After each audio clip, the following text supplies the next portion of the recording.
what's up, my beautiful people out there in this weird world we call the Matrix?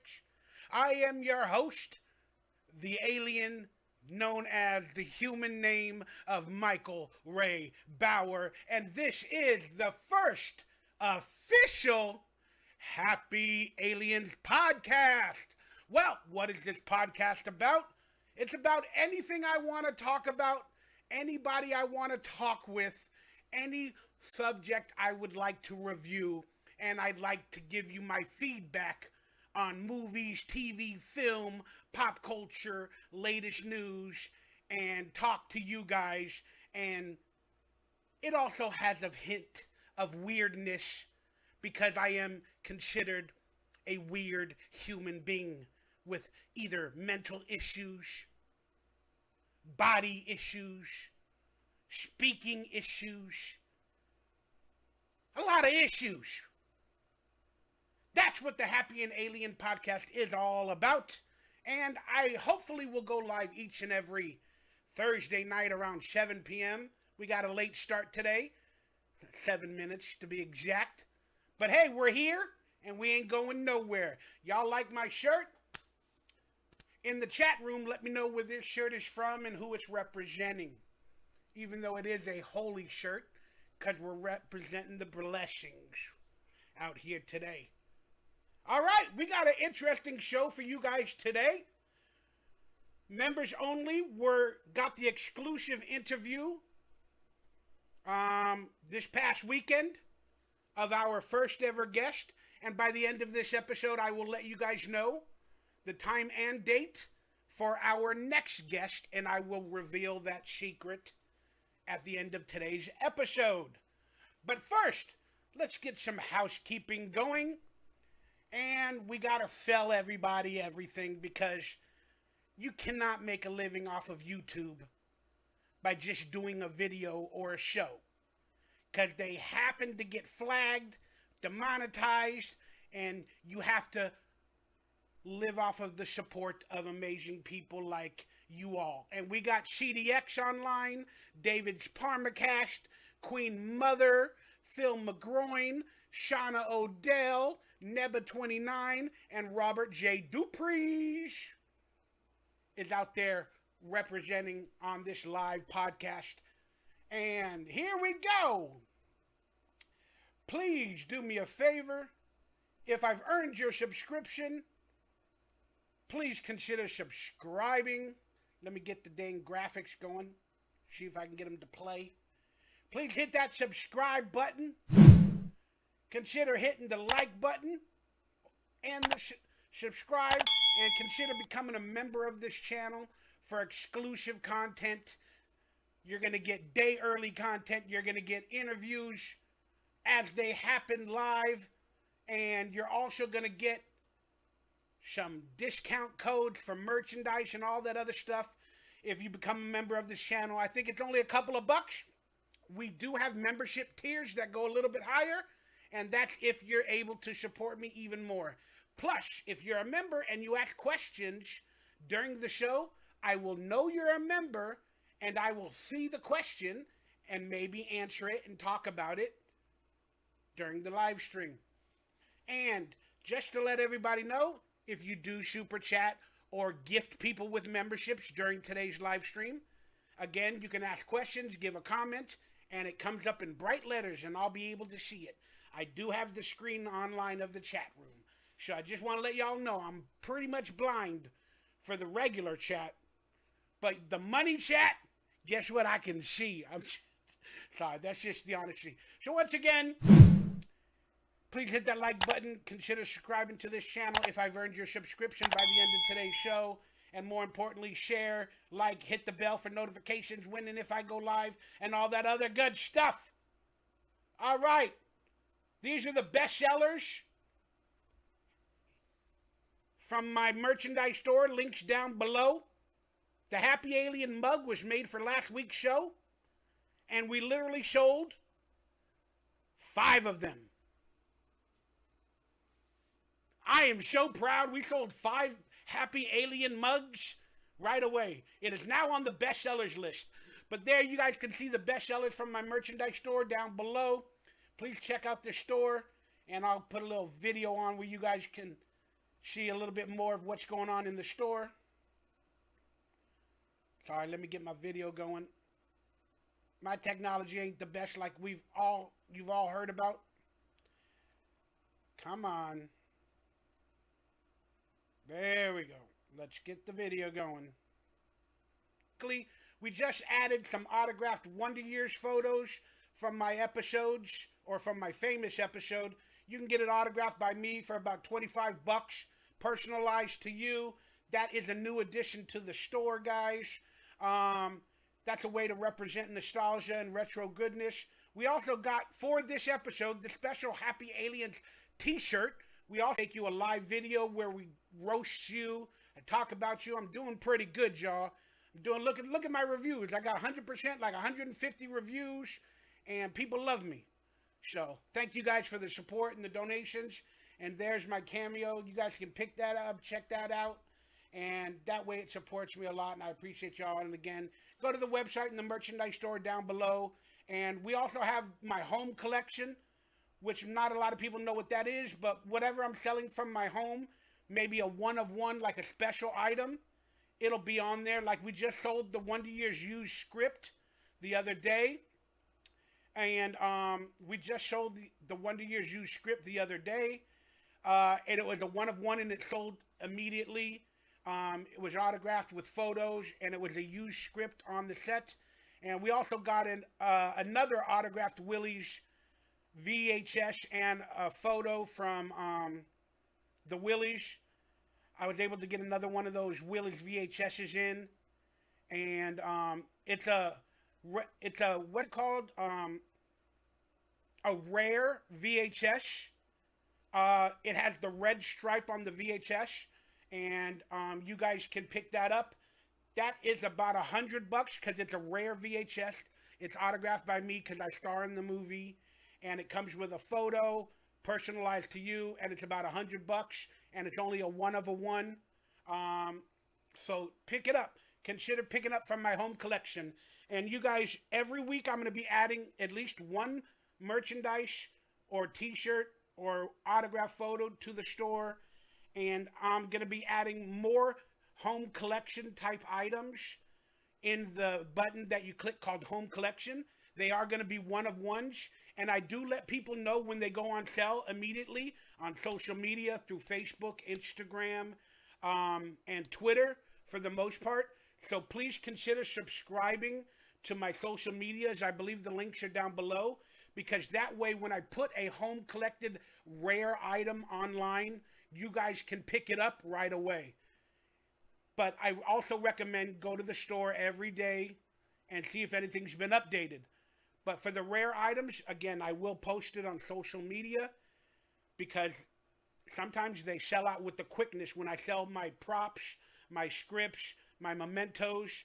Because my auction didn't really work too well a while ago. I didn't do it correctly. So I just decided to put the item for whatever price I'm looking for on my merchandise store, guys. And yeah, because I don't know what I'm doing. I messed up. I tried to do a whole auction thing. It didn't work out good. People criticized me, but it's okay. It's okay.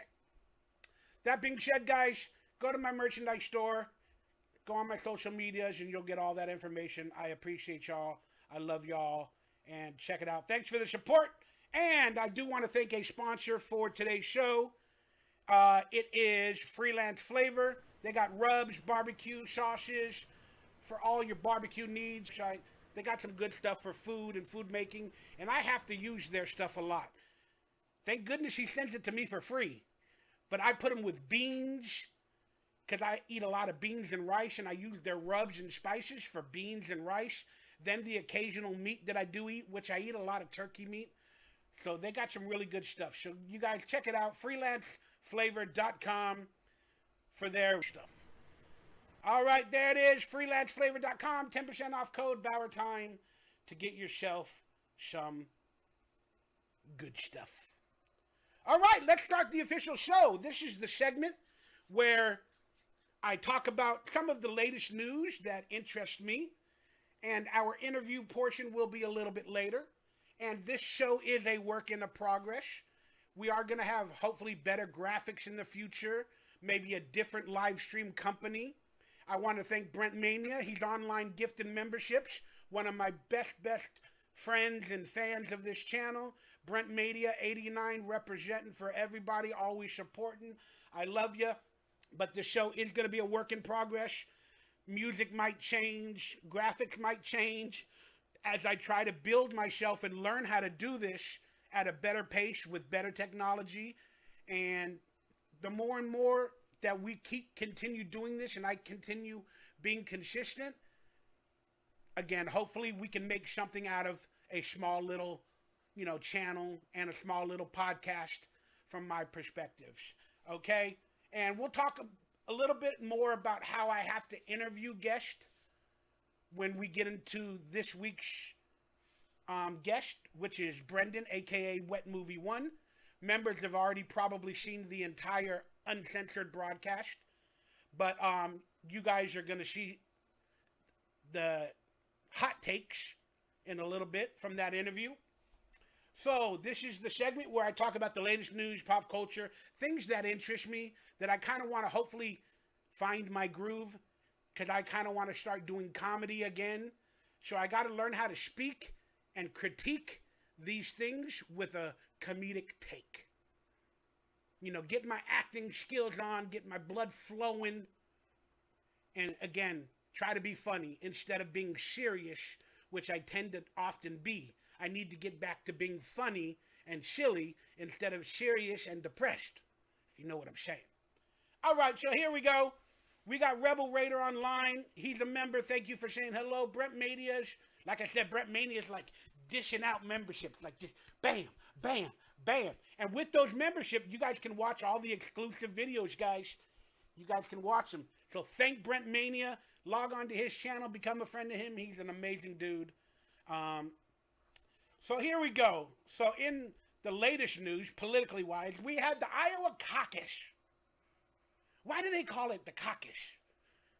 And it was filled with mostly caucus. Even Nikki Haley is a caucus. Because she's a Sikh. On my walk and talk vlog the other day, where I officially walked and talked, because I got a microphone for under $10 from China, and I was able to walk and get a little exercise while I talked to you guys, and we had a dog that almost attacked me in that video, and we found Q-tips with ants. Probably had alcohol. They were on the Q-tips trying to get the ants drunk. But check out that walk and talk vlog. But why do they call it the caucus? And Nikki Haley, she's apparently from a family of Sikhs, but she as a woman is called a Sikh. And Donald Trump won. Who cares? We all know he's popular. They don't like the word MAGA. You can't even say it on YouTube or you get censored. And again, I'm hoping in future videos to not censor myself. I want to be the true Michael Bauer. I want this to be the true Happy and Alien podcast, whether I'm negative at times, but I'm speaking comedic truth. But again, I need to make these few dollars on YouTube and your memberships and your super chats to pay my bills. This is my only job. This is all I got going in my life. So thank you guys. But I want to be more truthful about how I feel about certain things, but I have to censor myself sometimes. So maybe in the future, we're going to do some exclusive membership Happy and Alien podcasts or whatever, where I talk some stuff. But Ron DeSantis got second place. Nikki Haley got third, and Vivek Ramaswamy, who I started to like recently. I like what he speaks about. I like what he says. Again, do I trust any politician? No. Do I believe in any of them? No. It's just entertainment. That's what politics are. It's entertainment. It's more storylines, more celebrities being made of these people that typically control our world. But Nikki Haley, because I am a conspiracy alien. Nikki Haley, again, I found out she's a Sikh from like an Iraq or Iran or Palestinian or Pakistani bloodline. And that's not even her name. That's her American politician name. Allegedly. But apparently, the Democrats It should be a three-party system. The truth is, that's how it was made. It was supposed to be independent, Democratic, and Republican. But we all know it's a two-party system. And we all know they're about divide and conquer. And they're all evil. They're evil on the left. They're evil on the right. Some may be less evil. Some may, the Democrats are demonic and Satanisms. And the Republicans, the capitalisms, also Satanisms. I don't know. It's a shit. It's a clown show. It's entertainment. But what they're actually doing is the Democrats don't want Donald Trump to get elected, don't even want him to be the delegate for the Republican Party. And apparently, the theory is Nikki Haley is going to be propped up by the Democrats as she's funded by the Democrats. She's going to be their Republican nominee. And even if she gets marked up there, they're hoping Nikki Haley will take down Donald Trump or be, the two candidates for the Republican Party. Nikki Haley is basically a tool of the Democratic Party being propped up by the Republican Party, and she's a tool of the demon establishment. And Brent Mania, he's been now listed as a member for 11th month. Almost a year, baby. I'm going to have to get you a gift on your 1 year of being a member. Michael Ray Bowers for president. I'd love it. I'd love it. I'd love it. But the theory is Nikki Haley is being sponsored, to take over against everybody. Ron DeSantis is going to drop out, because he truly can't win. Nobody can win against Trump unless Trump is KIA'd, JFK'd. And there's rumors that something might happen like that. They're trying to get rid of him in the courtrooms, and they're trying to prop up Nikki Haley. Now, Vivek Ramaswamy is, campaigning along with Trump, hoping to be his vice president nominee. But something's happening. Something's happening where they're trying to mess with the election. The Democrats, because they basically run the world, the Democratic side more so than the Republicans. But like I said, it's all a clown show. It's all entertainment.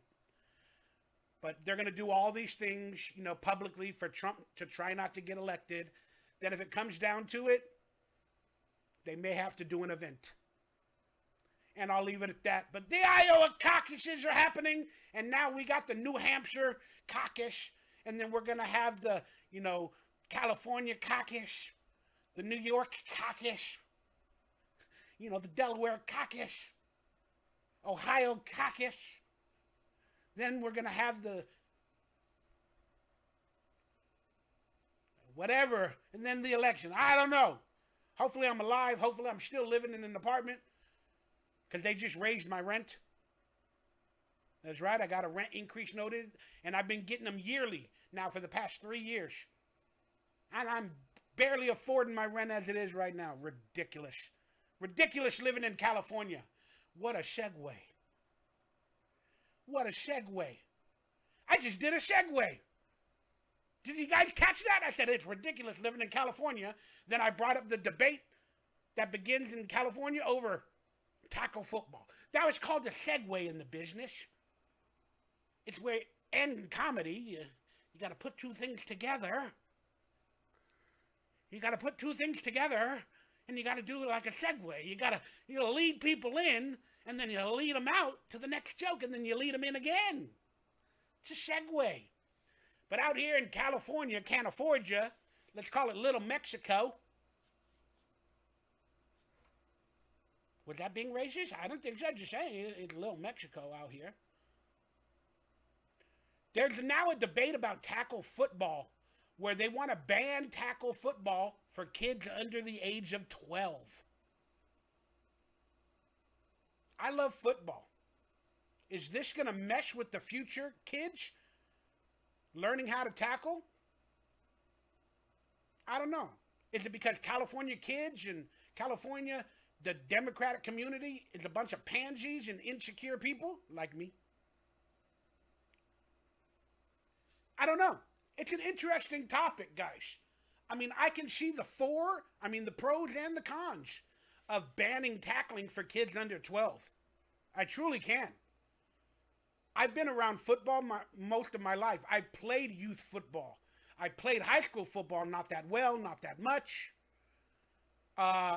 But I played in a football game versus, what was that running back? Jamal Anderson. I forgot what school he played for in the Valley, but I played against him. And then I got in the playoff game for North Hollywood High School.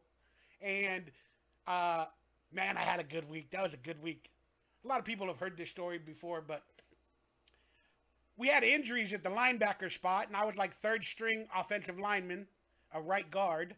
So they threw me in at like middle linebacker.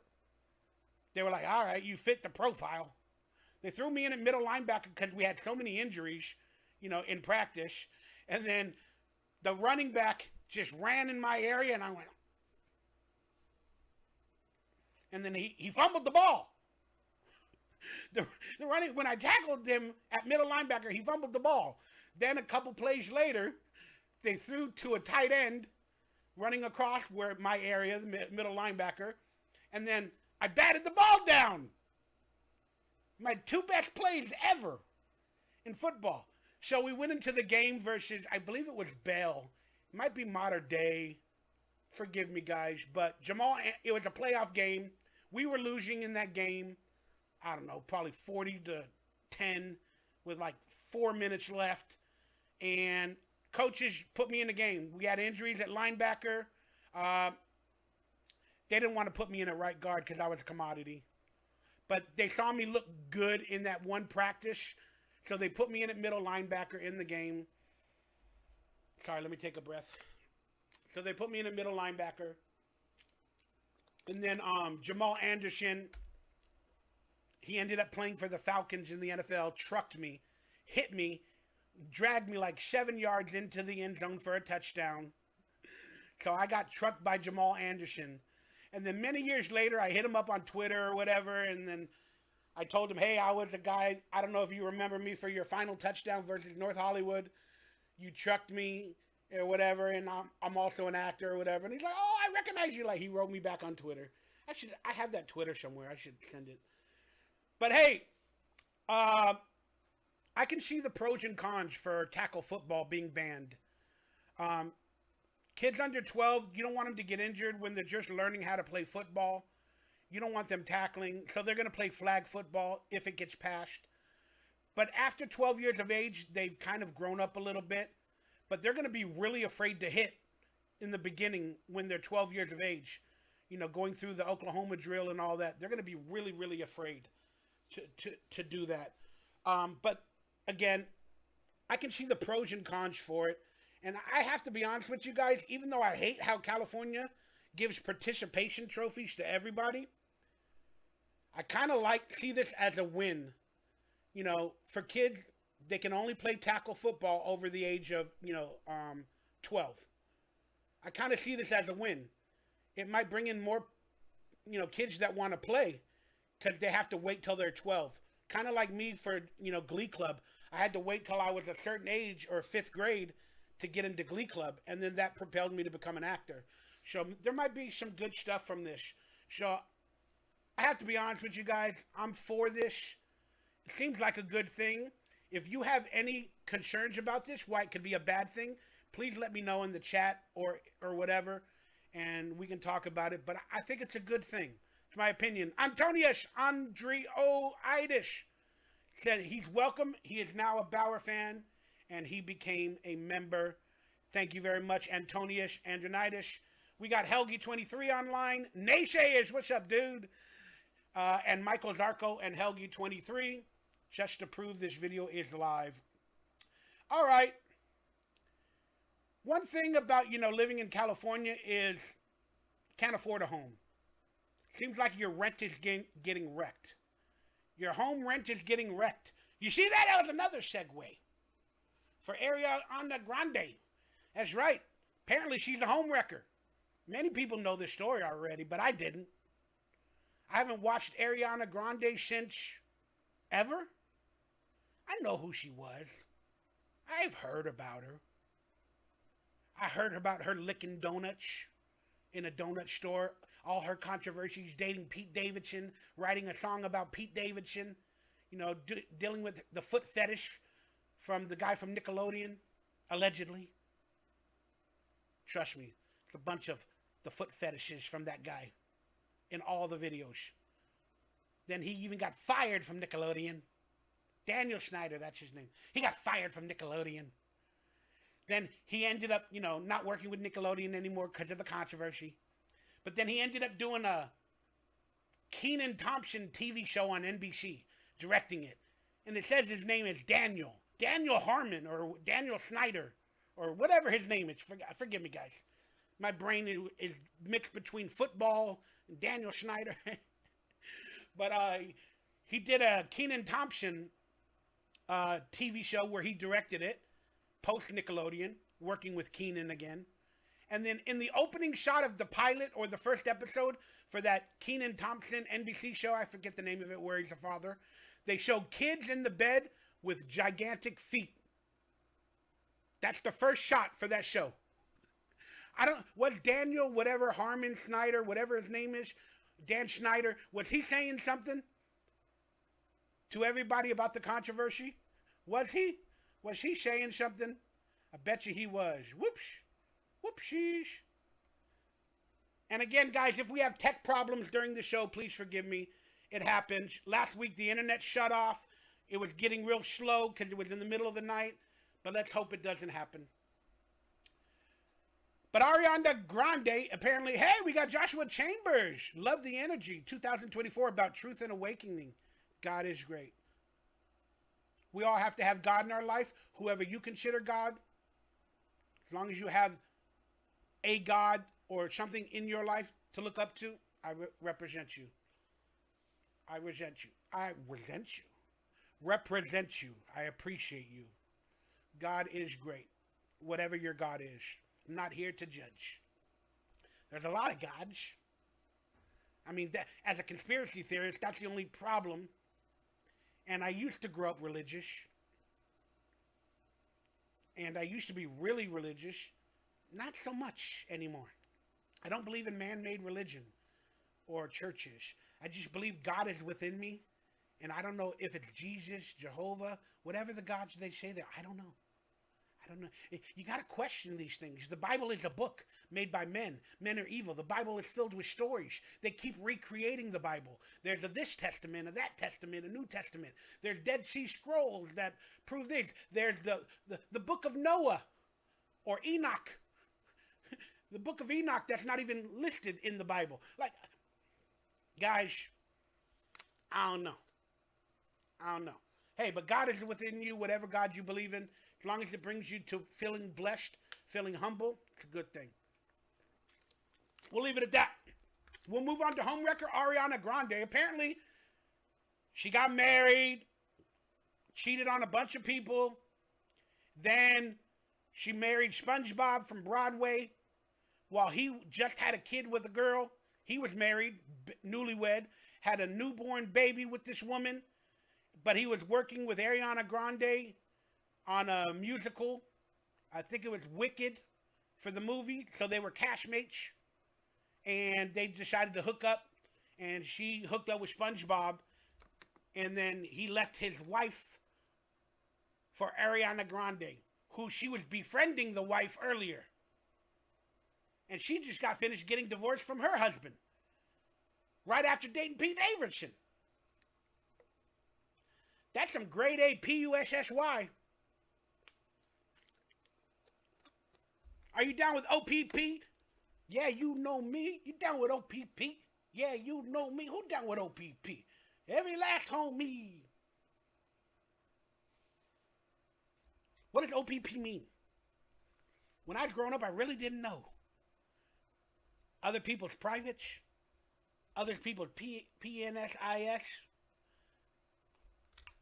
You down with OPP? Apparently, Ariana Grande is. And here's the funny thing. Ariana Grande, many years before she did all the home wrecking and the cheating and lying, she created a song. I forgot the actual title, but it's called Leave Your Girlfriend for Me, or Don't Hate, or I'll Make... Crazy, right? Crazy. This girl is proven to be a home wrecker. She enjoys it. She enjoys doing this stuff. It turns her on. It gives you the little feels down there. A lot of things give me the feels down there.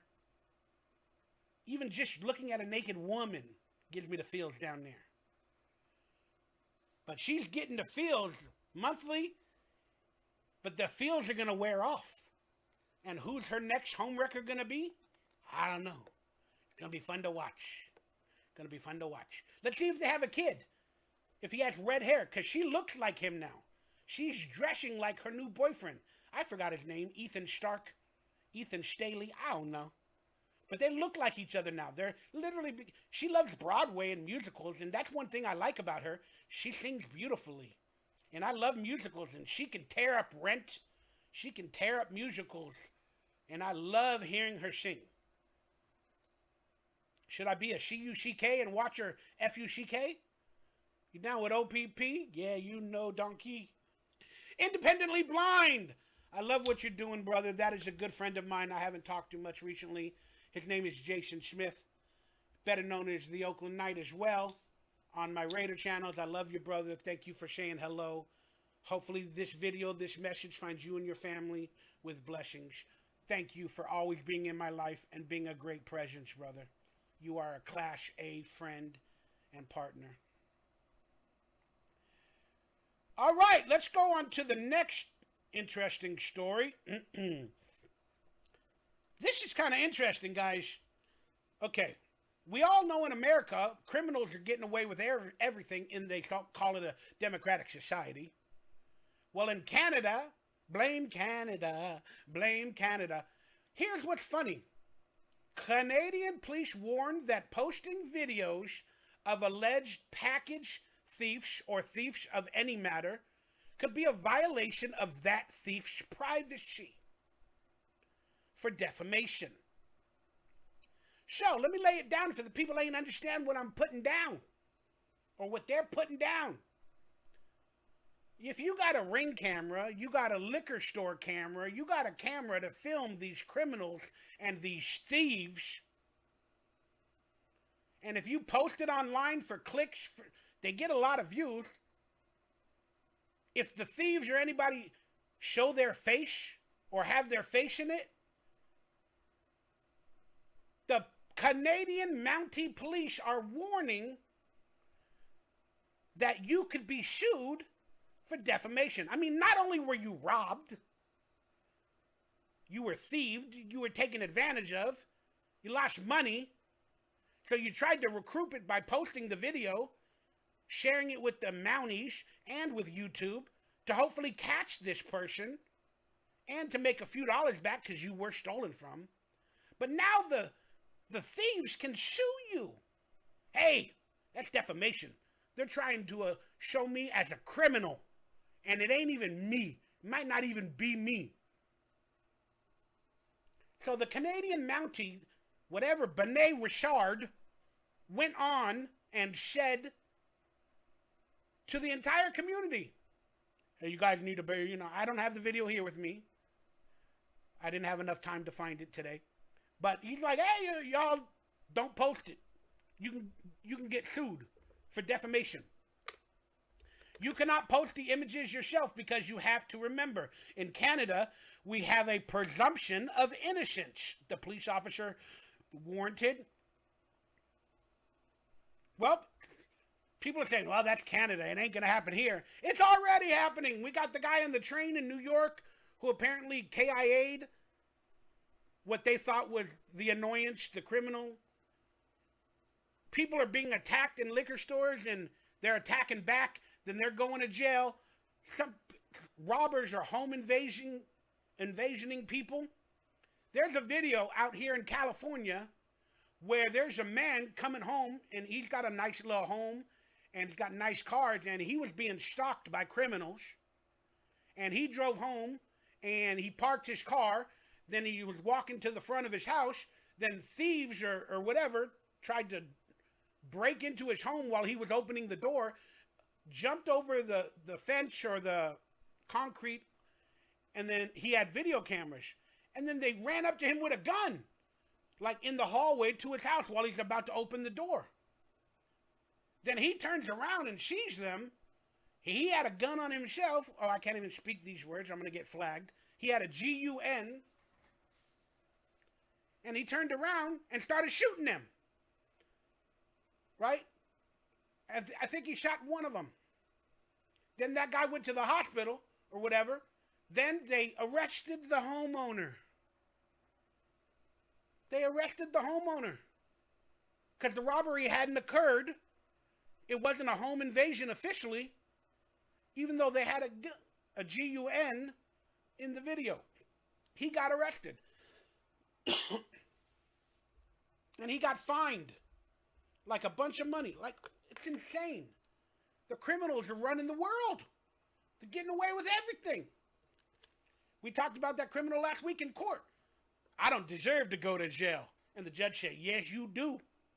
And he dove. Woo! He dove like a diver on a swim team. Woo! She hits her head. Then the next week, it goes live on TMZ, and they make him to look like Hannibal Lecter. Because he's going to bite people. Not only is he going to dive at judges, he's going to bite them. So they put a whole Hannibal Lecter mask on him. We talked about that on the 00 episode of Alien podcast. Pretty hilarious. Chopped Pork Ninjas Online. What's up, brother? Brian Cedillo. Good to see you. Joe Wantraub. Joe said, you can say it. No, you can't. I don't know. I'll be honest with you. I don't know what you can and can't say on YouTube. Every video that I've posted, when I talk about anything controversial, even theories, they get flagged or limited. Even though you might see ads on it, they're still making money, but I'm making way less. It's crazy, dude. It's crazy. Now, let's continue with the Canada theme. El Joven Gerardo and all that. Why am I saying and all that a lot? I don't know. I probably am. You know? So let's watch this story because another story popped up in Canada. Hopefully the audio and everything is good on this. Let's see if we can watch it. But check this. My technology is not working so good at all. But they have politicians and they have a Canadian reporter from probably a lower end, not mainstream company, tries to interview a politician and ask her some serious questions. And then a cop, as you'll see in the video coming up, a pre-planned cop probably knows this guy harasses, they call it harassing, that he harasses, you know, their politicians when they're out in public, and he is a reporter and he can do a story in public and he can film, but they got their police or their FBI or whatever their unit is called to get this guy on a charge, to arrest him. So they walk in front of this reporter while he's not looking, and they induce him to walk into that police officer or FBI agent or whatever it is. Now they have standing to officially arrest him, because they can't arrest him for talking to the politician. They can't arrest him for, you know, asking questions because he's in public. But if he touched or hit an officer in any manner, then they can arrest you. So watch what he does. It's a setup. The whole thing is a setup. The whole thing is a setup.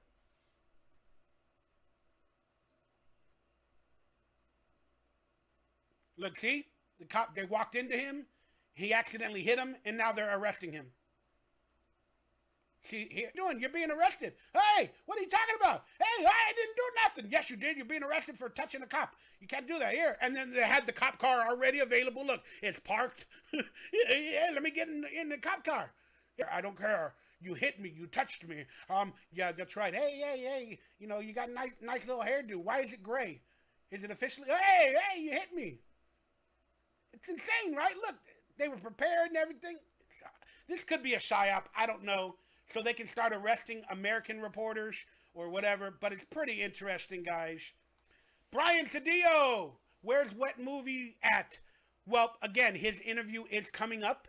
It is available for members only right now, the full hour-and-a-half interview. But in a little bit, we're going to get into the interview. Then we get into some more topics, and we have ourselves a good time. Thank you very much, Brian. You're going to become a moderator, bro. You're a moderator, Brett. I love you, brother. All right, let's get to the next subject. And this is a subject near and dear to my heart, not only because I'm a fat guy, but this is an interesting story. Apparently, Southwest Airlines is giving obese passengers free seats.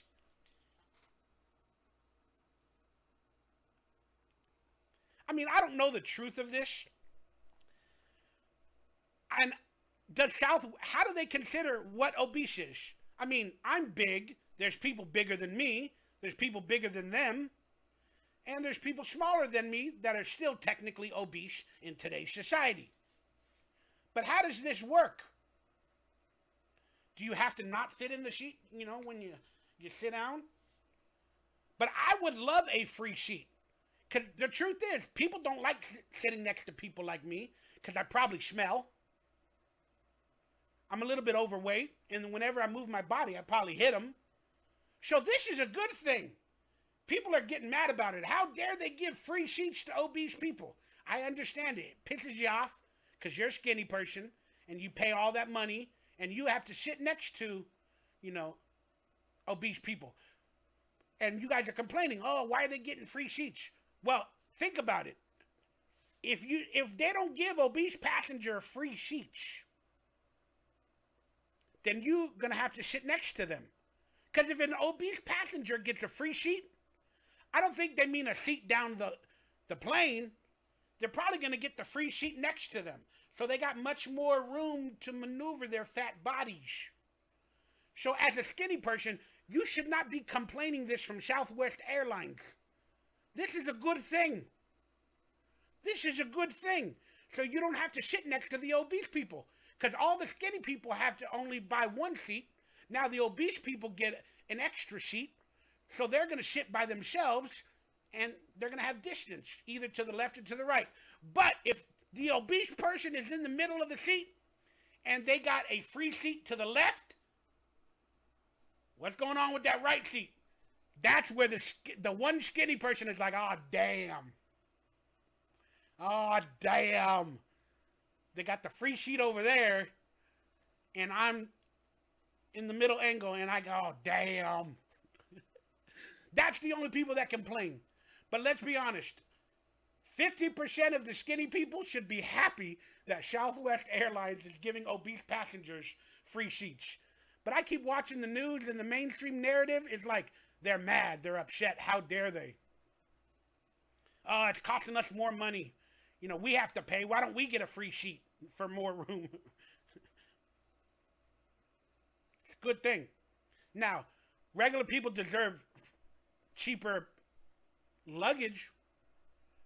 Southwest Airlines, if you want to do that for skinny people, because skinny people have less luggage than fat people. Fat people have more luggage.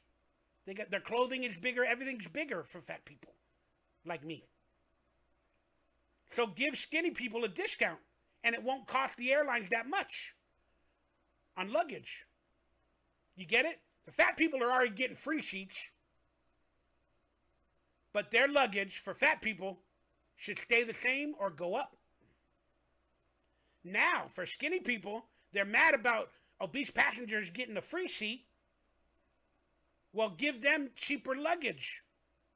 50% off, because their luggage is smaller than the fat people. Now you make everybody happy. And then you take out your margins on the free seats with the luggage for the skinny people.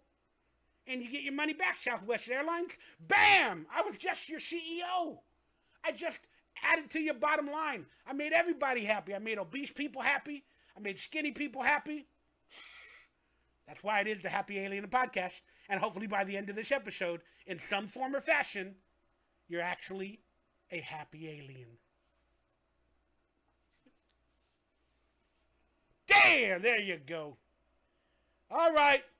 In some troubling news, I don't care which stand of the microphone you stand on, but apparently immigrants are here to stay.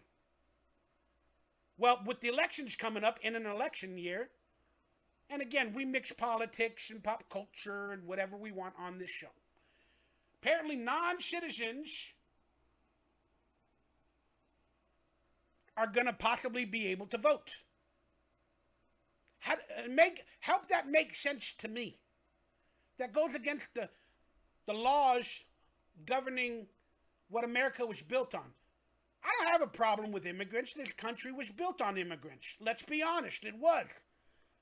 But nowadays, this country's already built, semi-built. Now they need more people to build it. Build it and they will come. So they're allowing people across the border without going through the legal ramifications, seeking asylum, and it's upwards in the millions of people. And I'll be honest with you guys, like I keep seeing the stories of, you know, kids losing their high school to migrants living in there, them getting given hotels against veterans that are homeless. They get hotels. It's starting to rub me the wrong way. And that's what it does. It makes people start to hate the immigrants or the migrants. But let's be honest, most of them are all beautiful people. There are going to be the riffraffs. And there's a lot of military-aged men coming across the borders. And I don't know if they're going to, you know, be told to go to war for us or, you know, if there's some sort of a coup happening. I don't know. That's for a conspiracy theory for another day. But what we're witnessing in front of us is just very, very scary, and I feel some sort of way about it.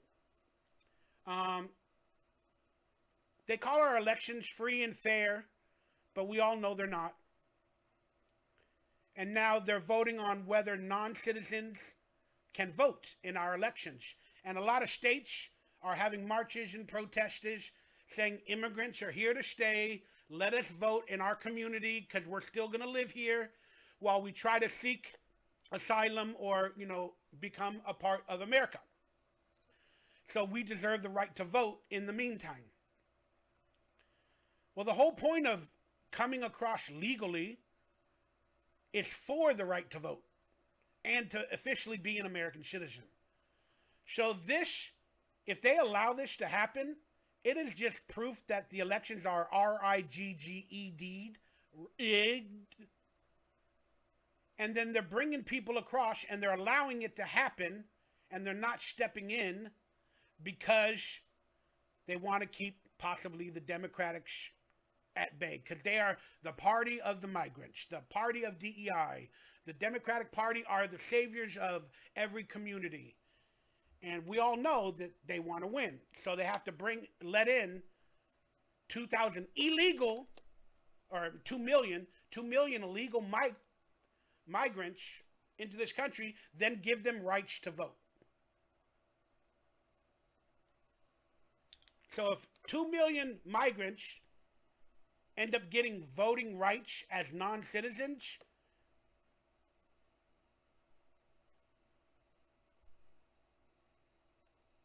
even 500,000 migrants that get voting rights can change an election.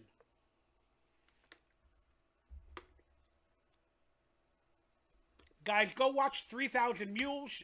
It was a documentary made last year by Dinesh D'Souza about the 2020 election. Check it out. It's pretty interesting. It's called 2,000 Mules or 3,000 Mules. Really good documentary. All right, guys. This is the Happy and Alien Podcast, so let's get into some weird UFO footage coming up. Then we are going to hear the WETMOVIE1 hot take interview, edited version. All right, guys, so check this out. We all talked about the aliens in Miami, in the mall, and this is footage, allegedly, of inside the mall. And they keep asking, why can't you see aliens on any video camera? They're always blurry because they're not of this realm, or they have an energy that stops the cameras. I don't know what the theories are, guys. I don't know. All I know is this is supposedly footage from inside the mall where somebody's trying to film these shadowy creatures. And let's just take a look at it and see. It's from Mr. MBB333. We'll talk about him a little bit later toward the end of the episode. But here's that footage. There's the shadowy creatures, I guess.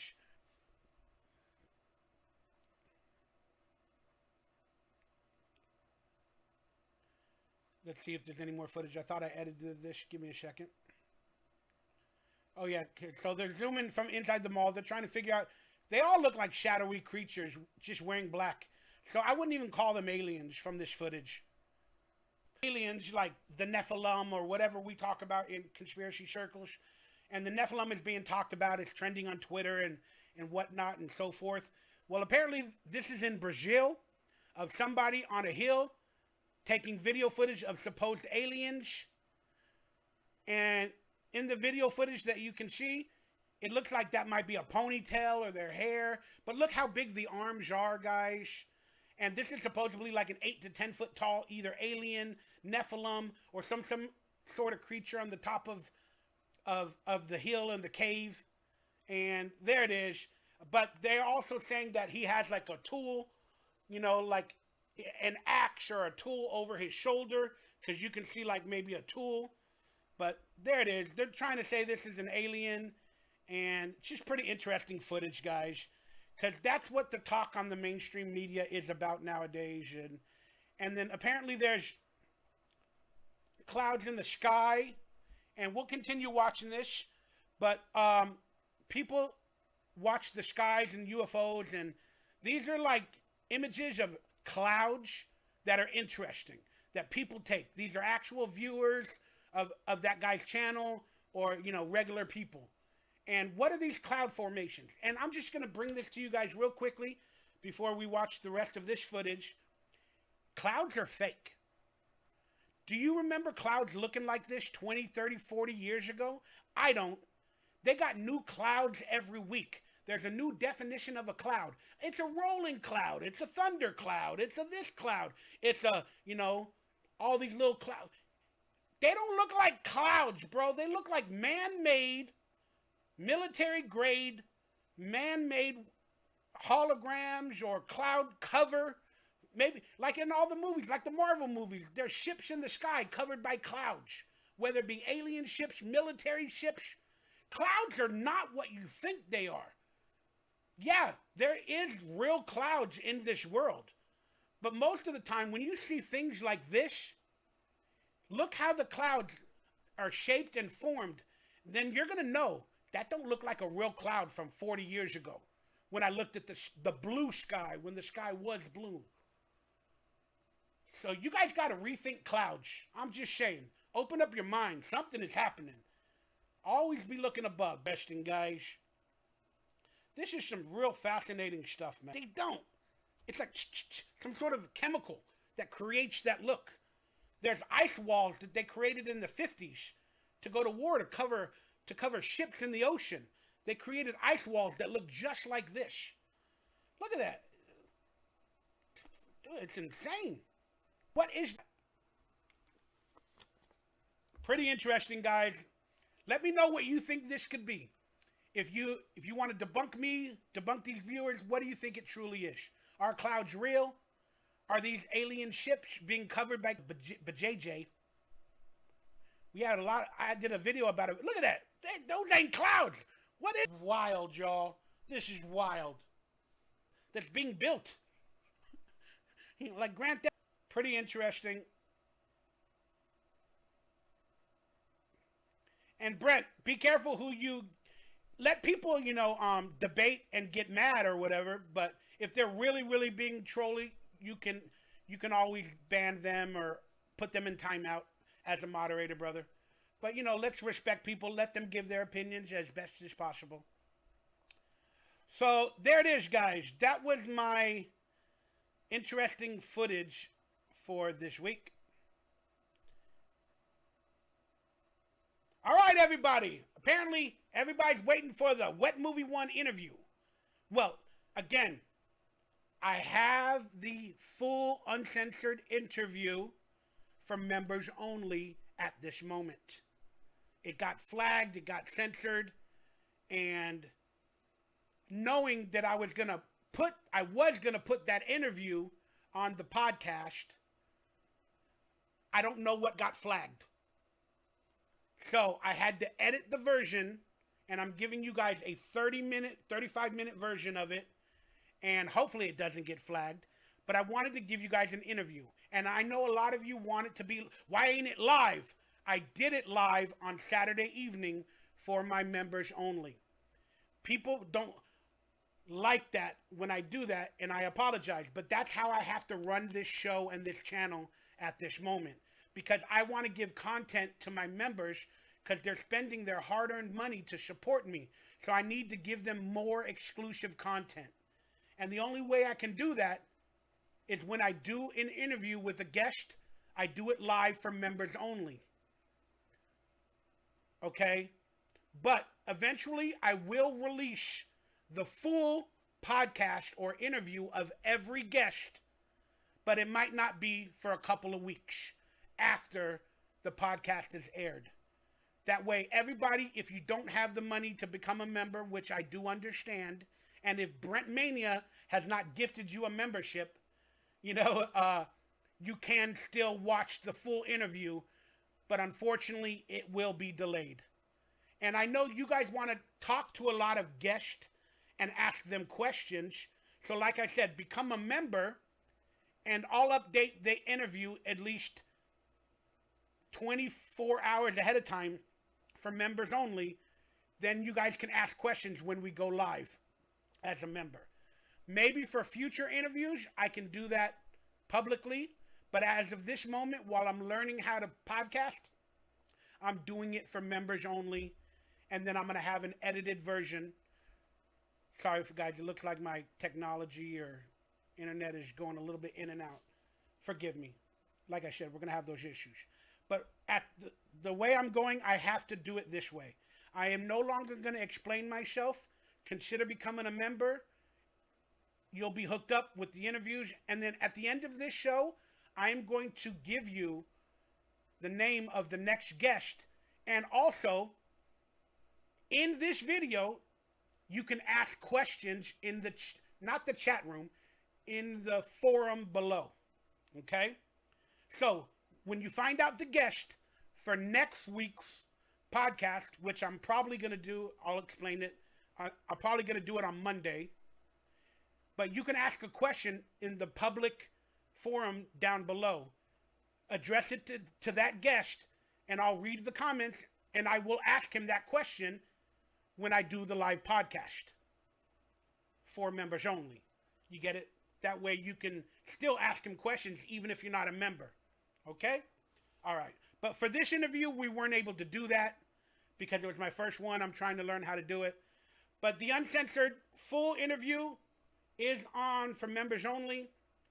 Check it out. And now let's get right into it. We're going to take a quick second break. Then we're going to come back and you guys are going to watch the WETMOVIE1 edited 35-minute hot take, if you will, video. And forgive my audio. I put it through an editing program that I've never used before, and I told it to normalize the audio because the audio was filmed really badly on an old computer through the webcam because I'm not that professional. I don't have all the setup and all the money. But when I edited this video, it did something to the audio when I clicked normalize audio. So you guys are going to have to bear with it, and please forgive me. But after this segment airs, I'm going to come back. We're still going to have more of a show moving forward. All right, guys, we'll be right back with the WETMOVIE1 Brendan Mitchell interview.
Everybody, thanks for tuning in to the Happy Aliens podcast. I am your alien host. Michael Ray Bauer. Please do me a favor. If you like this podcast, please tune in each and every Thursday night at 7 p.m. Hopefully I go live then. And hopefully we have a weekly guest. We may not. But this week's guest is Brendan Mitchell, a.k.a. WETMOVIE1.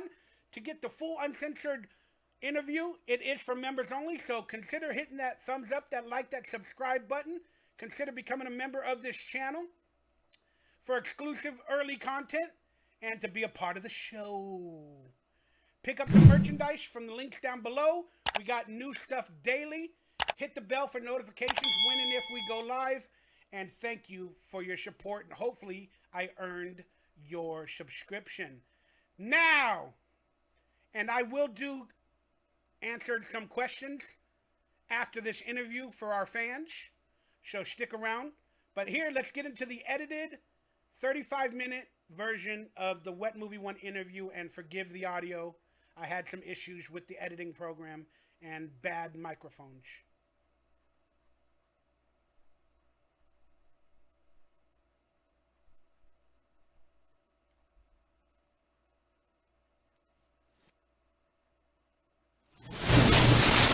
What's up, Internet people? This is your boy, Michael Ray Bauer, and you're watching the Happy and Alien because you're a member of this channel.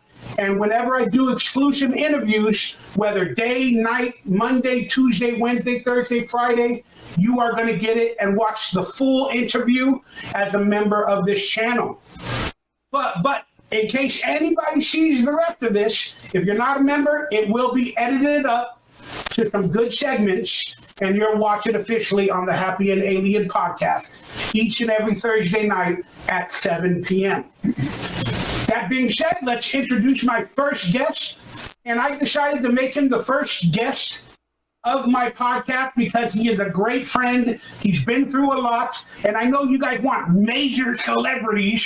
Sorry. And I can't say that, but he's a celebrity to me. His name is Brendan Mitchell. He also goes by WETMOVIE1. He has a YouTube channel. He hoards up on videos, movies, autographs, and all that other stuff. And just introduce yourself to my members.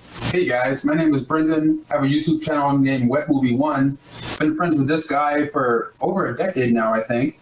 I think I met you once for the very first time on Universal City Walk. The funny part is that picture is in the beginning of my Happy and Aliens podcast, where I show the fans wearing my gear and stuff. I have your picture and me at City Walk next to each other in that. So you guys, you can go home and watch that, brother. You can go home and watch that. I'll watch it, yeah, for sure. Plus, I got a little bit of a hidden picture in that some girl sent me that's a little secret tidbit for the Happy and Alien podcast. No one ever sends me pictures like that. So there it is, guys. WETMOVIE1 wants some naughty pictures in his DMs. Hit him up and get it done. It's gonna be all dick or something, dude. Nah, I'm good. Hey, give him a dick rating.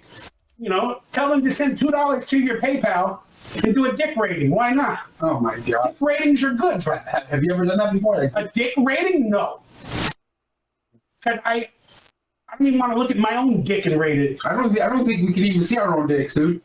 Oh, you know what? You made a fat joke right there. I can see my own dick, though. I promise you, because I have to look at it every couple hours and realize it's still there. Nah, I need a mouth on it. Oh. But hey, enough for the sex talk. Guess what we do on each and every show with every guest? Hopefully, most guests will be live, but if they're not, I have to do it online. But if they are live in my studio apartment,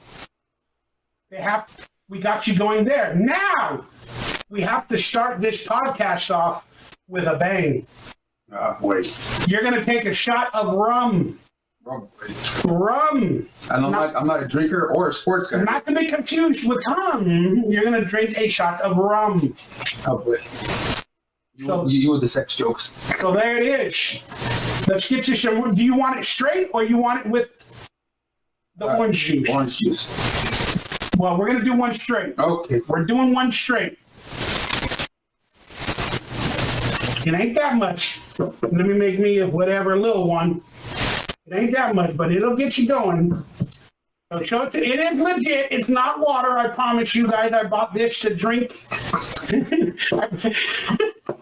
I bought this to drink for my football games, and people would super chat me and buy me to drink. And if you members, if anybody's online, you guys want to super chat us to drink more, let's do it. But it is real. It's 100% rum. So I just want to say thank you for being the first guest on the Happy Alien podcast. Nanu, nanu. Nanu, nanu. Salute.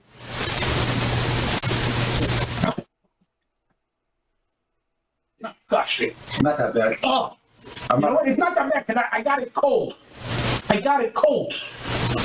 Could they see what kind this is? Like, yeah, it's called the Pirate something Cove or whatever. Cove Bay Pirate. Yeah. But you're gonna continue. Oh shit, dude. But we're gonna put a little orange juice this time, okay? I already have mine made from earlier. I've been drinking a little bit. Yeah, they came out in 1980. The director, William Lustig, was there. And as the movie was playing, I was just hanging out outside. I heard music playing, so I went around the corner to their record store that they had. They have around the corner, and they were having a listening party for Green Day for their new album. You know, it's like 40 people hanging out outside, inside the store, listening to the album. And then randomly Green Day shows up. Not even the store owner knew that was going to happen. What do you think of Green Day? Did you like them back in the days? Yeah, dude, I found out about them. First time I listened to their stuff was in the movie Angus. Because it was like heavily promoted in that movie and on the soundtrack. And that's when I came across them for the first time. Remember the song American Idiot? Mm-hmm. Well, they just did a When it comes to that kind of stuff, like following the news and all this other jazz, like I'm just too busy in my own little bubble to even want to start paying attention to that world. Like I already have enough stuff going on. Again, you're one of those people that we call sheep, meaning you just go along with whatever they tell you to do. Mm-hmm. Not exactly. I don't really just like, well, kind of, I guess, but like not really, you know? Yeah, so let's just get into your media collecting. There was a video that came out today by Chris Stuckman, where he talked about what's the term for it? Actual media? A physical media? There you go, physical media. Chris Stuckman made a video about physical media, and he said why it's important to me and why it matters. And you are a huge physical media collector. Mm-hmm. So we all know it's disappearing. Do you think there is ever a day where it will completely disappear? And then also, truthfully, in your simplest words, why do you collect physical media? Dad had like VHS tapes and beta tapes and stuff. Mostly VHS. Kept going crazy. I went crazy with it before he passed away. My parents split up, and I saw him. It was going to have thrift stores, and they're always going to be in there somehow. You think we're always going to have thrift stores? I don't even know how they make money nowadays with inflation and with everything that's going on. I see thrift stores disappearing even more. You think so? Oh, I mean, I do. Maybe the big ones will stay, the Goodwill, the Salvation Armies. But, you know, there is some mom and pop thrift stores, and I don't see them continuing or thriving because you got to find that merchandise that'll collect $20, $30 for a T-shirt.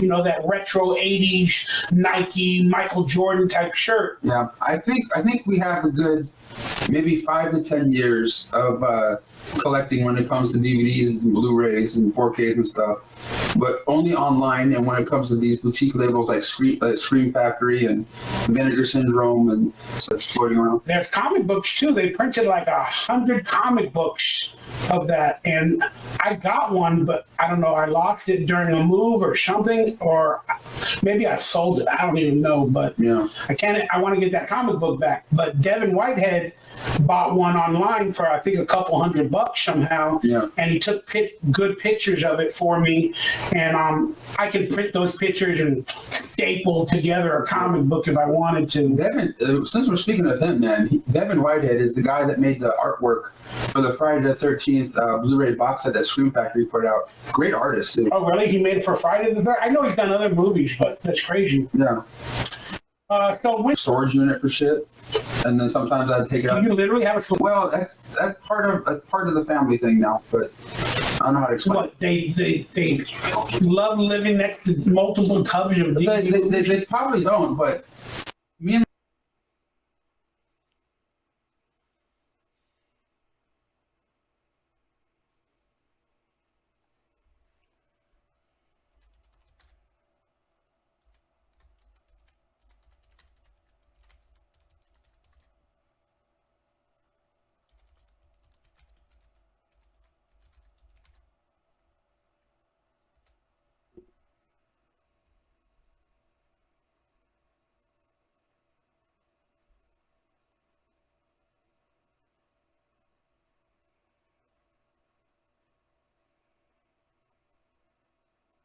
one, but I don't know. I lost it during one time too. Devin, since we're speaking of him, man, Devin Whitehead is the guy that made the artwork for the Friday the 13th Blu-ray box set that Scream Factory put out. Great artist, too. Oh, really? He made it for Friday the 13th? I know he's done other movies, but that's crazy. Yeah. So when did you officially call yourself a hoarder? When I started like having to get like a storage unit for shit, and then sometimes I'd take it out. Do you literally have a storage unit at this moment? No, but I did at at a time, and this is because we couldn't fit it in the shit that we were living at, and now I have like tubs of shit in the living room where I'm at now. So it's kind of like not really a hoarder. You're still messing up your family with your tubs. You're still doing that, bro? Well, that's part of the family thing now, but I don't know how to explain. What they love living next to multiple tubs of They probably don't, but half and half on it, so everyone can have more room in there. You're saving money that way. Yeah. But did you add money to your rent in order to store it in the apartment? Meaning, hey, I'll pay an extra $50, $75, or $100 a month. No, because So basically, you just took up the apartment space for your own hoarding of collection. Kind of, but no. How much do you think you've actually spent on your collecting hobby? I know it's really hard to think about, but give me a number, man. Well, to be honest, are you talking about movies? Everything. I'm talking all together. I have no idea. Like throughout your entire life on spending on movies and collecting, hoarding up shit. Autographs, not as much, because I would get shit for free. Like I got this Green Day thing signed for, you know what I mean? Like I have a bunch of shit that I didn't pay for, but movies, I don't know, man. Maybe I have no idea. I would not know the number because I started. You can't just throw out a guess that you think you've sport. But the prices have changed, and you know what I mean. Like, I know, but again, you can assign an average of 3,000 in your early years, 2,000 or 1,000 in your early years. Then in your later years, maybe 3,000. Then you add, 20, 25, 30 years. Yeah. And then that would become $120,000. That's fucking crazy if that is true, but I would not know a true number. It's just a math type thing, Because sometimes I would go to a thrift store and get stuff for like $1 or $2, $3, and sometimes I would go, $20 for the new release. You know what I mean? So like I never really know. I'm never gonna really know. But yeah, I'm gonna guess, dude. You've spent overall collecting autographs and everything 30 years. I'm gonna say about $125,000. But that's your guess. But I would not know. But that doesn't mean that's what it's worth. If you literally were able to sell everything at a face value, which you'll never be able to, but still, you could require, depending on the autographs, the value, that $125,000 might be propped up to $200,000 if you sold everything. Therefore, you did profit $75,000. But the truth is, as long as you get the $125,000 back, if you ever sold everything, then at least you got your money back. Yeah. But you're never truly going to do that. Have you ever thought about just getting rid of everything and stopping collecting? That's my problem. That's when I'm running into an issue here, because there's things that I know what your other problem is. You like bad bitches, that's your other problem. I like bad bitches, that's my effing problem. Salute to your collection. May you hoard up forever and never be broke. I'm glad I have a full-time job now, though. Yeah, that's right. You're doing better than I am. I ain't got no full-time job. I don't know if I can handle it. But hey, so did you notice behind you there's a collage? No, there's a plumbing t-shirt with a plumber behind you. Look, he's looking at the camera. Oh shit! Okay. Oh, Zeke, yeah, we got Zeke the plumber back there. You got a little stage set up right there with my sweater. It looks all disgusting. I tried to make a stage. Man, please tell me you haven't used that plunger before. Always been used. Nasty. To seek out your nightmares. Oh Christ. And that's what we're gonna do right now. So grab that plunger. No. Grab the plunger. Fuck no. Grab the damn plunger. Fuck no. Grab the plunger. No. It's been cleaned. No. Fuck grab the plunger. Oh God damn it. Pull the plunger out. You'll figure out how to do it. It's like, all right, y'all. Our poopy crumb. No, fuck no, dude. He's getting his. Just put your head there. You got the beanie on. Nothing's gonna affect you. Nothing in my face, dude. No. Relax. It's been cleaned. No, I don't give a fuck. All right, I'm gonna do the scene. Recreate the scene from the Zeke the Plumber episode. Wish is my command. Oh, fuck. Tell me your nightmares. Holy shit. Come on. Why does it smell like your butthole? No, it doesn't. It hasn't even been used. Wait a minute. Ever. It's been lying in there for like 3 years, but it's never been used. Wait a minute. Why do I know what your butthole smells like? Tell me your nightmares. What is something? This is my nightmare. All right. This is my fucking nightmare. Tell me one of your nightmares, brother. Tell me one of your nightmares. Something that scares you that you don't typically talk about to anybody. Something that really, really disturbs you to this day, or you have a constant nightmare, or anything like that. Give me a nightmare. On walking in on somebody that dies, that's dead. I work at an old folks home, and people pass away there all the time, and I'm scared that I'm gonna walk in on something, or because I think I walked in on one that it was happening when I was there, but I'm not 100% sure, but I know later on that day that person was not there anymore, and that kind of shit. I don't want to walk in on that. I don't like or see a body somewhere. I can always remember that like you were a part of. You always remember where and when you get the information of a tragedy or whatever. Yeah. So I can understand your nightmare. Even at work, because I go into different rooms and help people fix things or try to. You're dealing with older people, right? Yeah. And just written down, honestly, up to this point for the past year, about 12 of these vivid dreams. And I can play, you can take it off if you don't want to. And now I can vividly place like 8 of them already have come true if I think about it in a certain way. So I'm scared to dream, bro. I do not want to dream. So I started taking pills to sleep to try to do that. So I'm also afraid of drugs and I don't want to get hooked. That's why I don't do a lot of drinking. If I do, it's always like on a video or something. I don't just like do it at home, Yeah. A couple of times a week. Dreams where I feel like I'm falling and I'm in bed and stuff, but it happens a lot. So that kind of like. And you always wake up before because they say that you're dying in the dream, and the rumor is if you literally die in a dream, you're dying in real life. So this is the Happy Alien Podcast. What are your thoughts on aliens? Do they exist? I think they might be out there, but I'm one of those people that I believe it when I see it. But I think there has to be something out there, I just don't. I'm not 100% sure, but I would like to believe that they do somehow. All right. I want us to talk about that because in conspiracy circles, there's always been something, and it is on record, called Project Bluebeam.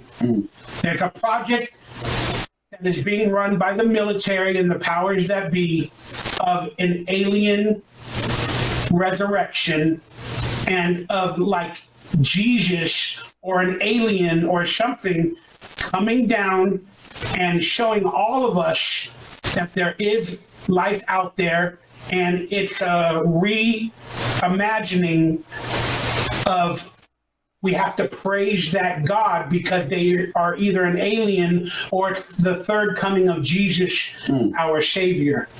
And the project is on file. And Ronald Reagan, when he became president, he announced basically that project in a press conference. They wrote a press conference for him, and he didn't say what they said.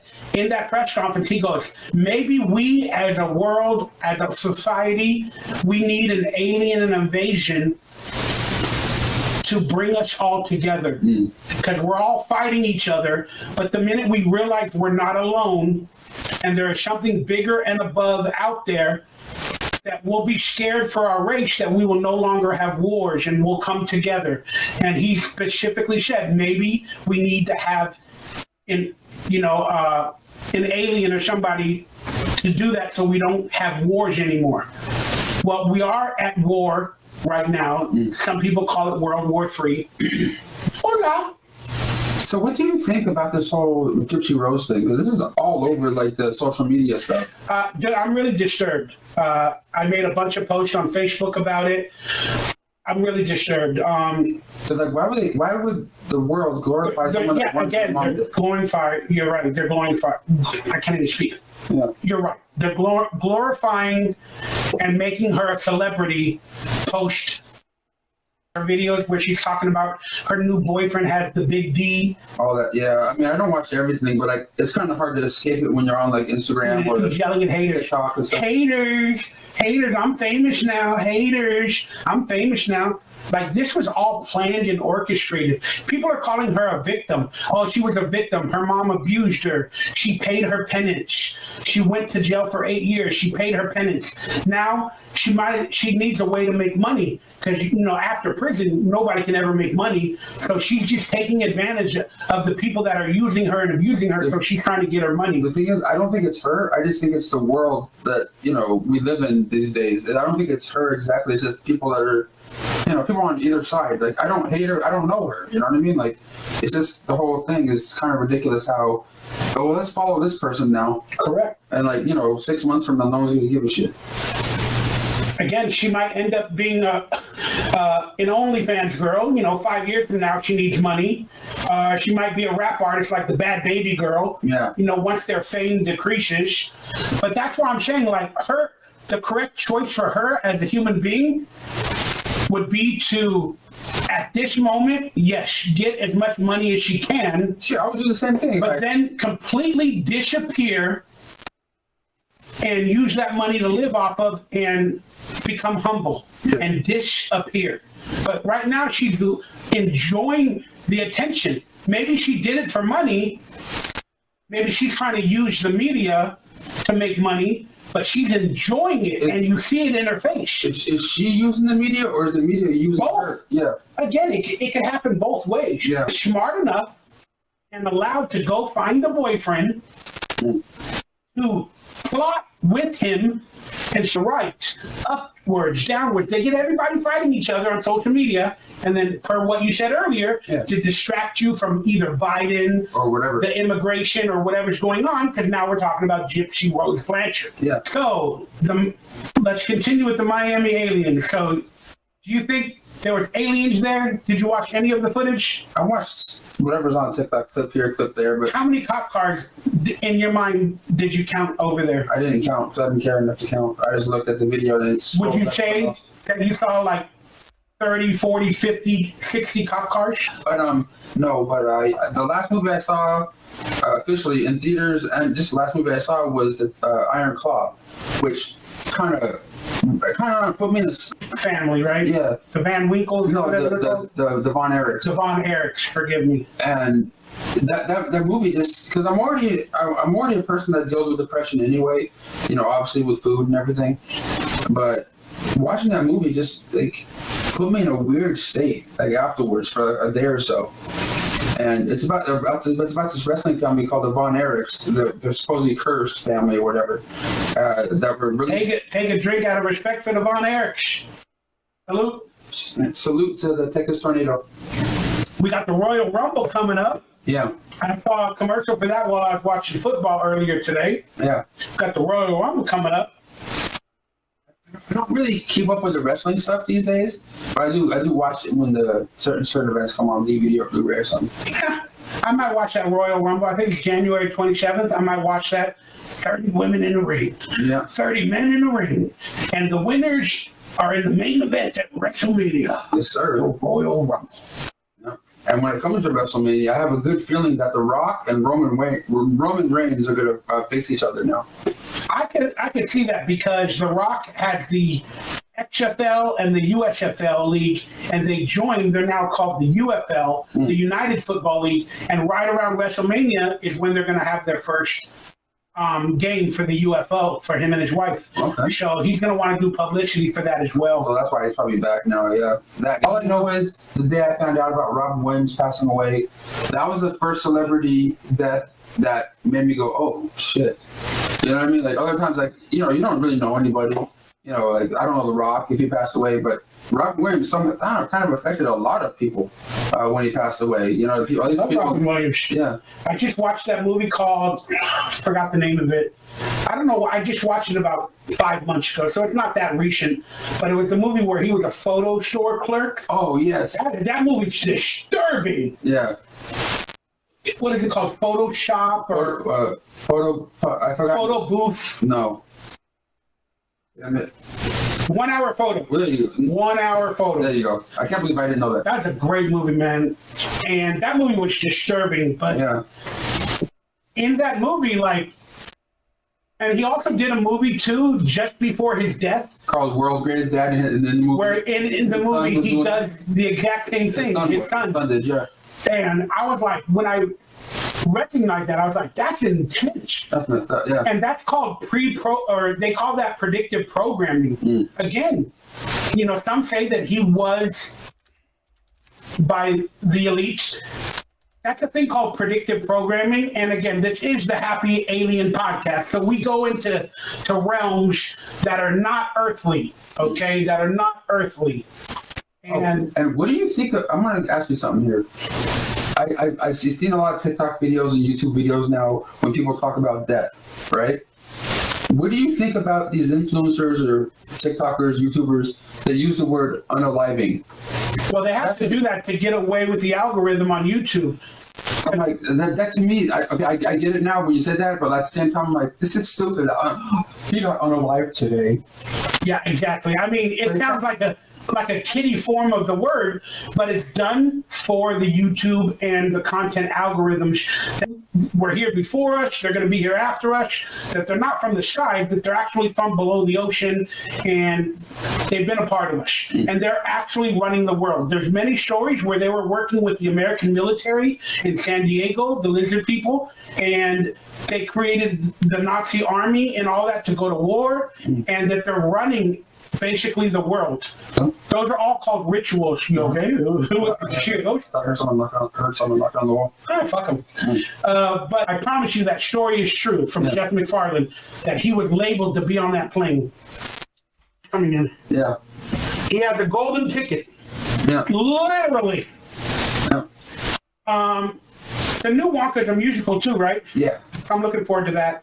I didn't like the Johnny Depp Wonka. I didn't either. I didn't really like that one. He's too freaky or creepy to me. I mean, I didn't hate it, but it doesn't hold the candle to the original one. Yeah, but I'm interested in watching the new Wonka. Apparently, there's a little bit of wokeness or whatever, and I didn't notice it. There's also predictive programming in the new Wonka. But I recently finished John Wick and the Continental TV series, and I thought that was fantastic. Have you watched all the John Wicks? No, I only ever watched, I think, the first one. Yeah, it's really good though, man. Really good. But I'm excited for Doom, but I think they put a delay on it. I don't know. When it comes to me, it's kind of hard, but I love the Hart Foundation growing up. So Bret Hart and British, what's it called? Bulldog. British Bulldog. Love those guys. I met both of them in person actually, and I would say, of course, Hulk Hogan's right there.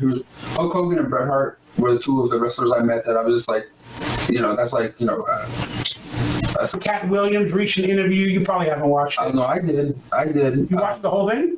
Oh, I watched it. And I thought. Look here, man. Let's do my Cat Williams impression. I didn't want to get my butt punctured. You know what I'm saying? By Rick Ross and P. Diddy. No. The thing is, I thought it was why I don't know. It's just something they got into. It's like kind of like how, I got into collecting movies. They sort of just got into it. It's not my thing. I like going to the places and just hanging out, but I'm not a smoker. Have you ever tried them? I tried once. I think sure you have. I tried it, but I'm not like.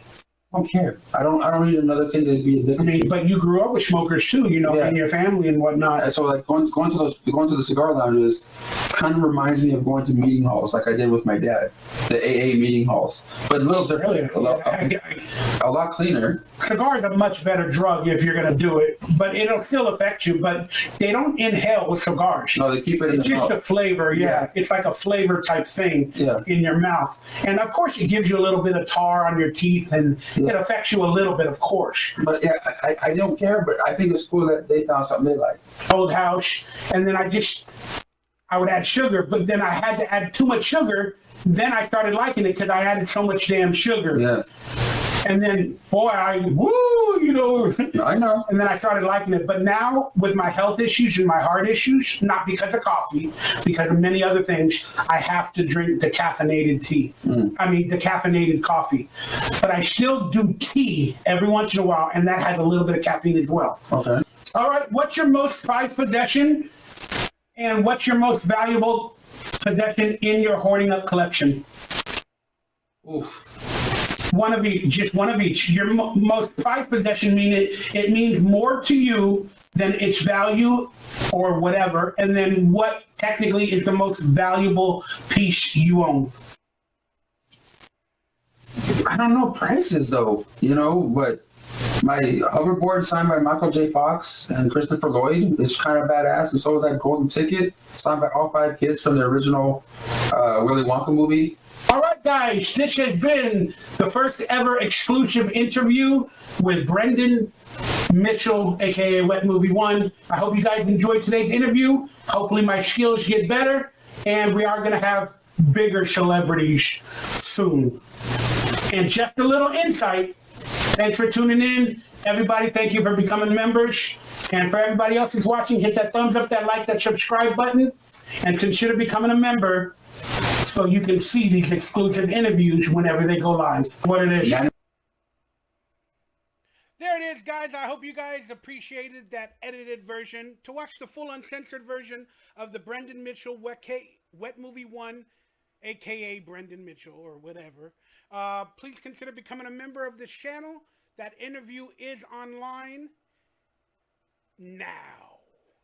And maybe in a few weeks, I'll be able to release the official full-length video, but that's how I had to do it.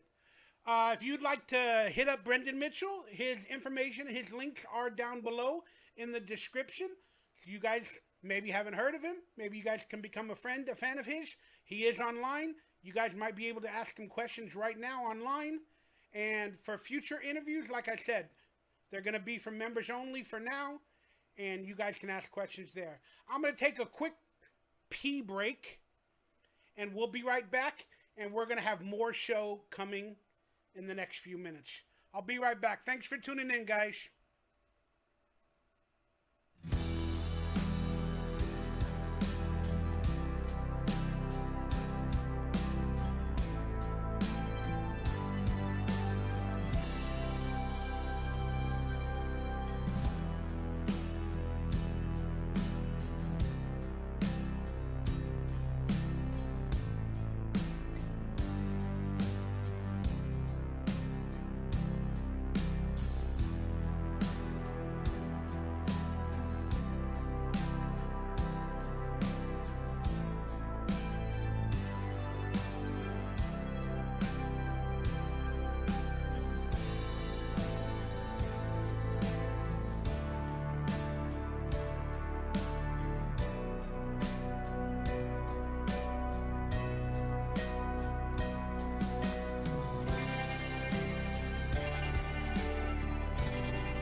beautiful people. You are now tuned in to the Happy and Alien podcast. We are now entering hour number 2, and hopefully it won't go longer than 3. We just got finished watching the edited version of the WETMOVIE1, aka Brendan Mitchell, aka WETMOVIE1, hoarding up superstar Brendan Mitchell. For the full interview, uncensored, it is for members only for the next couple weeks, but you guys can watch the full interview for members only. So, like I always tell everybody, please consider subscribing, becoming a member of this channel. It really helps us out.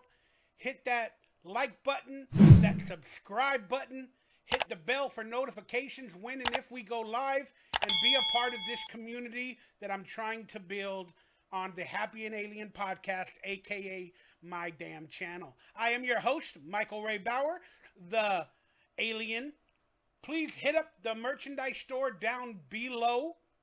Get you guys self some merch, not only from my career, my TV shows, from the podcast, but pick yourself up some stuff from the merchandise to support your boy. We got the Happy and Alien podcast mug. We got the t-shirt now available. We got some rare items on the merchandise store down below. Guys, this is the only way nowadays we can make any bit of income doing this stuff on YouTube. Everything gets demonetized, so your support is well appreciated, loved, and respected. And also I have a Cameo. Well, if you guys want a shout out, you want me to do birthday shout outs, roast, you want me to do, host your fantasy football, basketball league, or you want me to do an intro, or even a podcast. If you want me to do a podcast, there's a business opportunity, I think for a couple of $100 where I'll be on your podcast, and you guys can hit me up in direct messages on Cameo.com. All information is down below, guys. I appreciate you. Now, let's get into hour number 2 of the Happy Alien podcast. All right, this is the fun portion. If you weren't having fun yet, you're having fun now. I want to let everybody know. Let me know where this t-shirt is from and who it is of in the comments below, in the description. And maybe I'll seek one of you out and get you guys a special gift. But not a lot of people know this. I forgot to mention this during the beginning of today's show. I'm going to do it weekly. I have a certain number in mind in terms of super chat, donations, or gifted memberships, but a certain monetary value placed on every show that hopefully I will earn in terms of donations or super chat money, whether it be through Venmo or PayPal, links down below if you want to support, or through super chats. I have a certain value and I have a number in my head. We have not reached that number yet, but that number that I have in my head, if we reach it and you are the person donating and it hits that number, like if I had a number of I want to make $100 in an episode, I would put the number at like $55.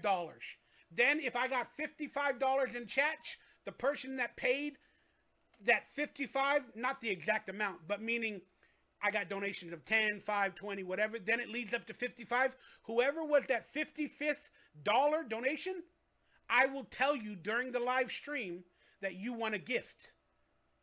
And we're going to talk about that gift from my merchandise store.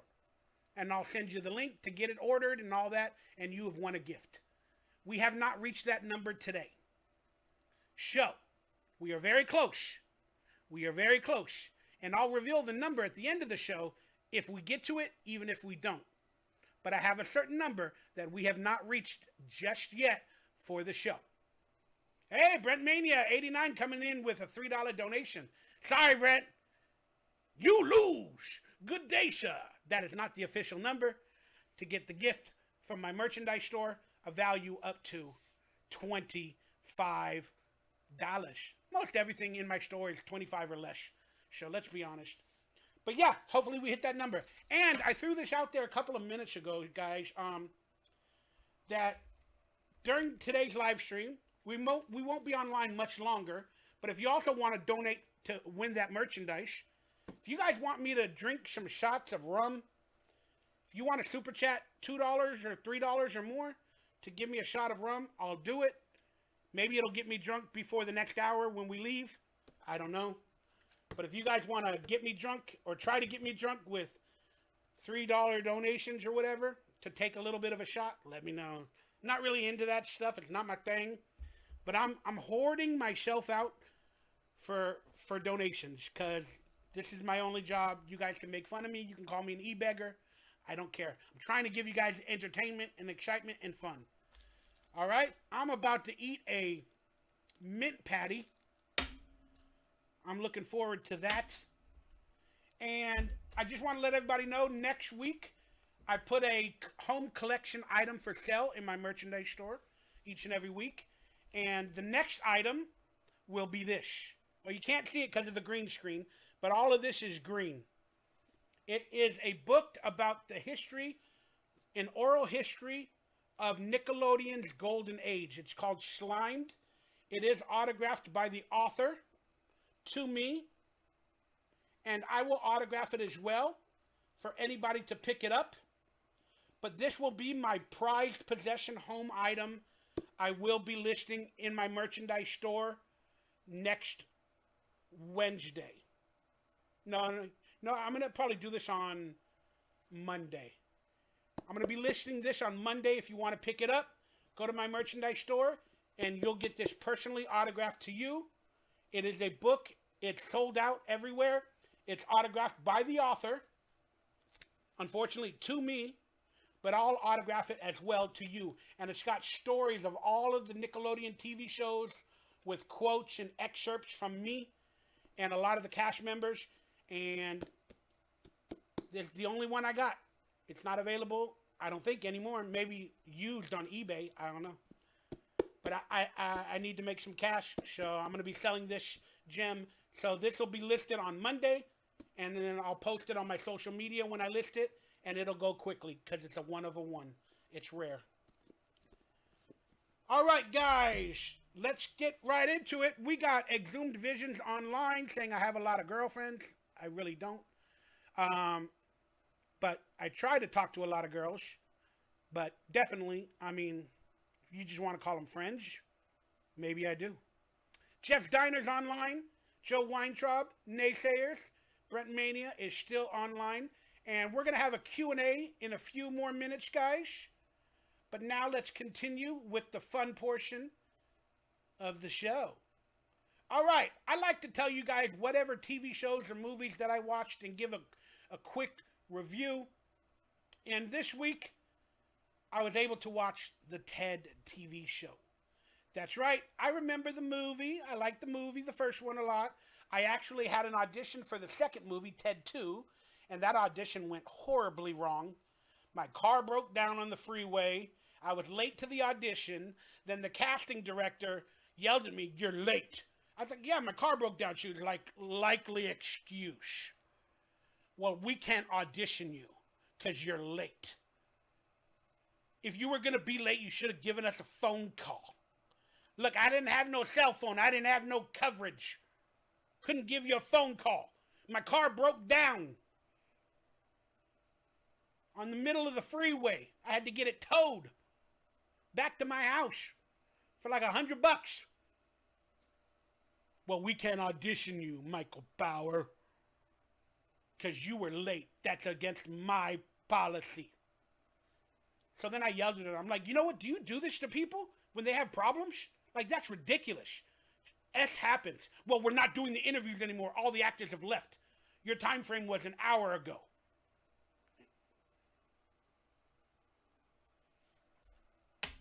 That's how you make enemies in Hollywood. But people say, "Why aren't you working?" Nobody. Well, maybe that's the reason nobody likes me, because I speak my mind. I don't put up with no BS. But I had an audition that didn't work out for Ted 2, and I love Seth MacFarlane. I like his humor. We spoke about Seth MacFarlane being on the 9/11 flight list, and then getting a phone call to not, get on that flight on 9/11. You guys can look that up online, but that's an interesting story for another day. But they came out with a TV series called Ted on NBC. There's not a lot of promotions about it, and now I know why. Because they always want to add DEI, and they don't want politics or political humor on TV shows. And this show came out, and, you know, it's the teddy bear. People think it's for kids, you know, because it has the teddy bear. So they had to give a disclaimer before watching these episodes that it's not for kids and all that. That was hilarious. Seth MacFarlane gave a disclaimer. But long story short, man, I miss this type of humor. This show is really fun to watch.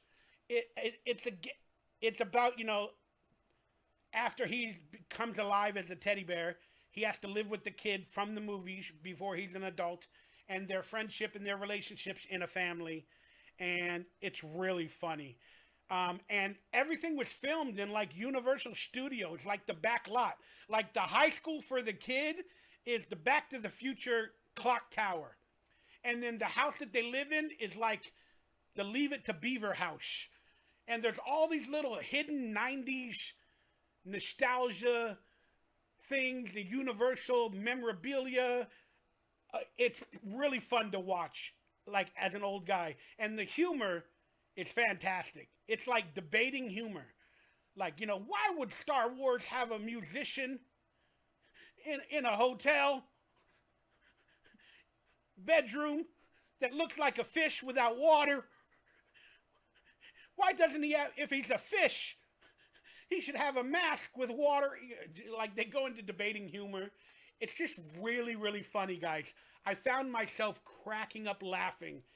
I watched originally the first 2 episodes on night 1, and I just couldn't stop laughing, but I had to go to bed and get some rest. And then I ended up watching the series. It's a mini-series. It's not even 10 episodes. It's like 6. So they call it a mini-series. But it's really funny. And it reminds me of comedy when comedy was comedy. And you didn't care who you would offend. And they do a lot of offending in this show. But they make jokes about the offending, and then they had to put the contrarian, the cousin, the girl cousin, as the defender of the DEI and the political, and it's really funny how they go at it.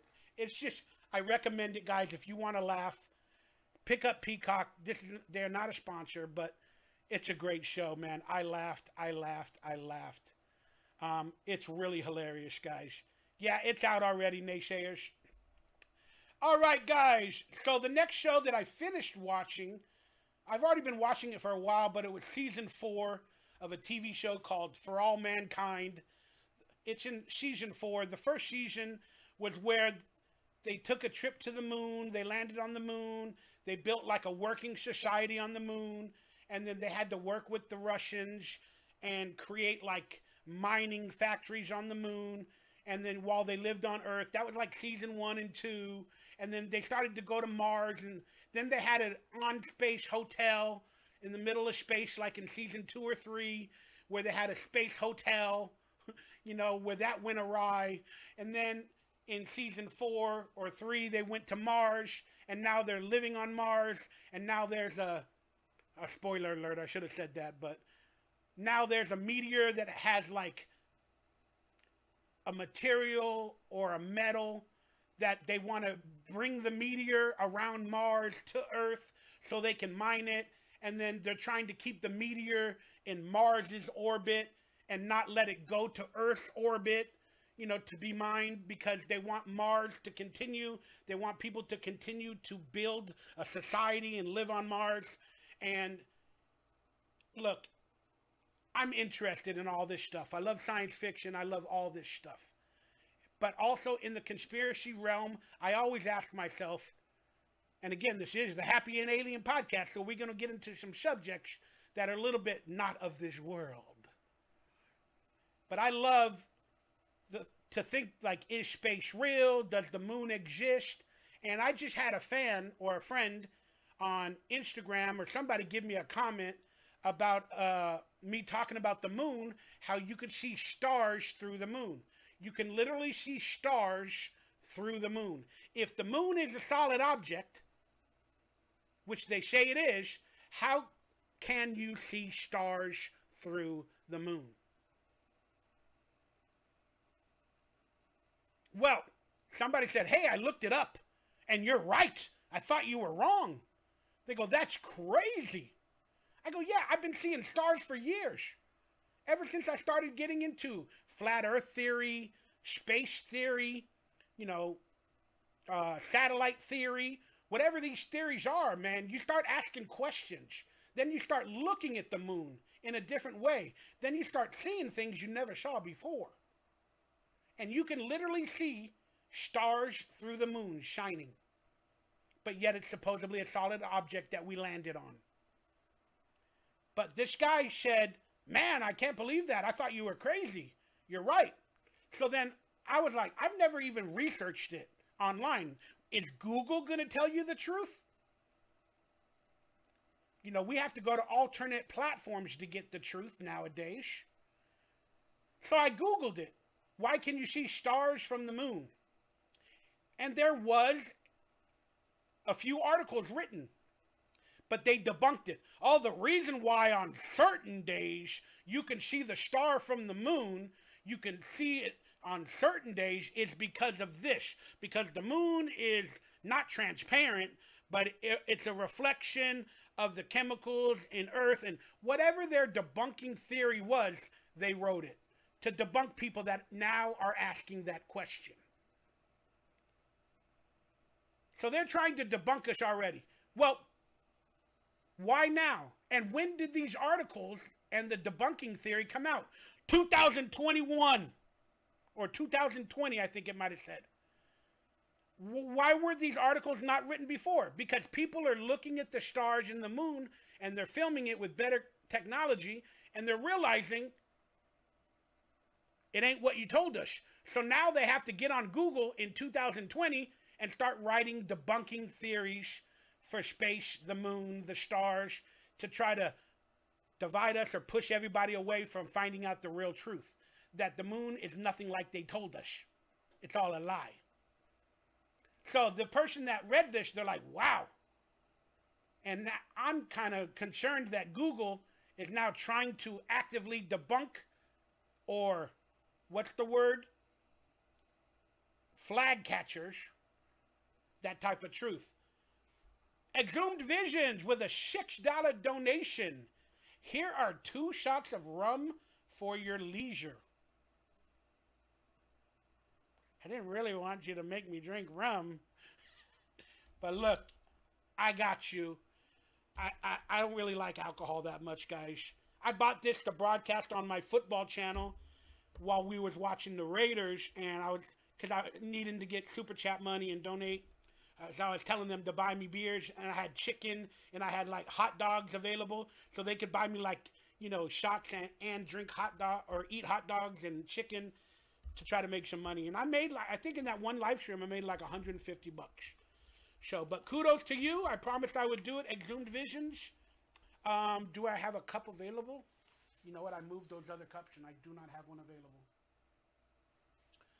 All right, I'll swig it from the top. Hopefully that doesn't bother me, guys. And I promise you, it's not water, even though it looks like it. And I opened it for that other stream, but look, there's a cap. And hey, should you always keep the leftover alcohol in a fridge? Are you supposed to do that? I don't know. I really don't know, because this has been lying out. But here it is. I'll take 2 swigs like this. Oh, I'm afraid. I want to do it so you can see I do it.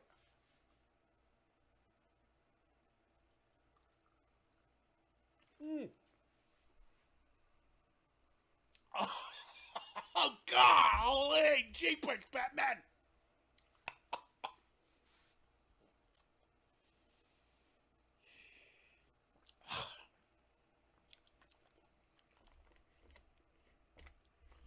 Boy, I am not built for alcohol. I don't like it. I know with Sunny Delight or orange juice or pineapple juice, then I can take it much more than straight. But oh my God, thank you for the donation. Exhumed Visions. Oh, you know what? But this will help me sleep. I don't have no sleeping pills right now. So I've been struggling sleeping. This will help me get to sleep. Thank you very much. All right. Whew. What did you say? Burn so good. Maximum Jesus says doesn't look too appetizing. Yeah, it's one of those cheap companies, man. So it's like probably like pure alcohol. What is this? 40% alcohol, 80% proof. Oh my God, that's a lot. Well, if you guys want me to continue, hey, pull out the dollars. Now, let's just quickly talk about For All Mankind. I like the show. I don't believe it. It takes place like in the 60s or the 70s, the 80s, the 90s, and the early 2000s. It's a really interesting show to watch. But the reason why, yes, this is live, Maximum Jesus. The reason why I watch this show also is because I live in that is space real, and today's technology with computer graphics and Hollywood and NASA, like everything's a conspiracy to me. And again, people start asking the question why we haven't went back to the moon many years ago, why we didn't go back to the moon, you know, after those 3 or 4 times or whatever the case was. They didn't have an answer for it. But the technology has now gotten better, but we have so many questions about the moon landing, the this, the that, the video footage. But technology has now gotten better. So then they started making movies maybe about 10, 15 years ago that were all about the moon and space. And the technology was looking so good. We're like, wow, that is what space looks like. They're continuing to brainwash us through movies, TV, and film. That's how it would look. But they're also testing the technology to fake another moon landing, or to fake a Mars landing, or to fake photos of Mars and the landscape, or to fake photos of the moon and the landscape. Because they know that we're going to have a lot of questions and we're going to debunk everything. So they're using Hollywood to film all these TV shows. And they're building sets and locations. And they're putting a lot of money into it on behalf of Hollywood, animators, CGI, etc., so on and so forth, to learn how to present a moon landing or present the moon surface where it looks legit for the future. They're learning how it looks in Hollywood TV and film, and then people will say, oh, that looks pretty good. Then they'll make it a little bit better for real life. Then you'll be like, wow, that looks much better than I saw the moon on that TV show. So I know this is real NASA footage because it looks a lot better than the TV show version. But they're testing the technology and they're learning it. And they're doing it for Mars. They're doing it for space travel, for ships, for satellites, for the moon. They're using Hollywood to create their graphics to fake us on all of this stuff. That's what's happening. Whether you believe it or you don't, that is what's happening. And it's brainwashing us all at the same time. And we're starting to get desensitized. Because if we see Mars in every movie or every TV show, and it looks really good because the graphics are good, then when we see it from NASA or whatever, we'll be like, yeah, that's how it looks from the movie and TV shows, but just a bit better. And then we get brainwashed and desensitized to where we start believing people like Elon Musk, who said, the reason why you know it's real is because it looks so fake. That's what Elon Musk said about Tesla and his stupid space car. Starman in space. Starman flying in a car, in a Tesla through space. Starman. People are like, what are you talking about? That's right.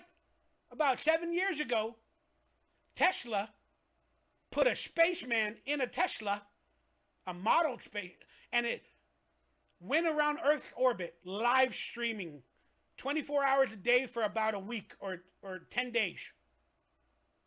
That's right, Starman was in space in a Tesla as promotion for Tesla and to show that they can send Starman and a Tesla into space. The live stream has already been debunked and proven, in my opinion, to be a fake and a fraud on a soundstage with cameras. But hey, Anybody can watch the live streams. I think it's still available online. Check it out. But it's interesting. But that's what Hollywood is doing with NASA and the government and all that other stuff to basically learn how to fake it. Through graphics, technology, CGI, they are learning how to fake it. And to make it easier to do to brainwash us, to the masses. So that's the reason I watch all of these TV shows, like, you know, the space shows and all that. Because I did at one point want to be an astronaut, and I did believe in space. I do not now. Again, I don't know if it really exists, if we have an outer space, but I definitely know we have an inner space. And that is through the sea and the oceans. That is considered space to me, is the oceans. Because it's vast, and we haven't explored it all. I don't know about outer space, man. Just my 2 cents. All right, Jeff's Diner. Me and my brother love watching your videos. Thank you very much. Naysayers, no one really becomes a billionaire. Why lie may flourish? Why a lie? Flourish while a lie may flourish briefly, time has a way of revealing the truth that lies beneath the surface. That's a good quote. And that's what's happening. The truth is being revealed. And they're getting desperate, y'all, because we're finding out the truth in everything. Politics, space travel, so on and so forth, etc., etc., etc. Truth is getting revealed. Started to open up on my computer. Forgive me, guys. I don't know what's going on. But we're living in a time, some might say the end times, the book of Revelations, the end time, Judgment Day, the rapture, the this, the that. And just my little 2 cents about the rapture. If you guys know the story of the rapture from the Bible and all that, there will be 8 horns. It might be 6 horns. But there'll be 8 horns that'll play, that will spell that Jesus is taking people into heaven for those to have time to repent. And the others will stay on earth as the earth disappears. It's called the rapture, where their souls or their spirits go to the heavens after hearing, and only the righteous people will hear the horns warning them that the rapture is coming. And there's a couple movies called The Rapture that are really interesting. But here's a little conspiracy theory to end this topic. Donald Trump, when he got elected in 2016, his vice president was a guy named Pence. Okay? So everybody was freaked out because we're kind of thinking we're living in the end days. They didn't want Donald Trump to become president. They were thinking like he's the next, you know, Hitler and stuff like that, or the next racist messiah, whatever, you know, they say. But our president and vice president was named Trump and Pence. And that was the name on every flyer and every poster. Trump Pence. Trump Pence. Trump Pence. And if he was a 2-term president, he would have had 8 years. He still might have 4 more years if he gets elected. But they were thinking he was going to be a 2-term president for 8 years. And that party would have been Trump Pence. Trump Pence. Think about the story of the rapture. If we are living in the end days, our president is now Trump Pence for 8 years. There's going to be 8 horns, 8 trumpets in the rapture that the righteous will hear. Speaking of the end of days, there will be 8 trumpets. Trump Pence, 8 years as president. Trump Pence, 8 horns for the disciples. Hey, I'm putting connections together, trying to make them stick. Pretty interesting, guys. Naysayers, there's like 3 wars, or my man was, sorry. Donnie Darko, what's up, brother? There's like 3 wars going on. You're right. We are literally in World War III. We're in a civil war somehow between the states. We're in World War III, a civil war.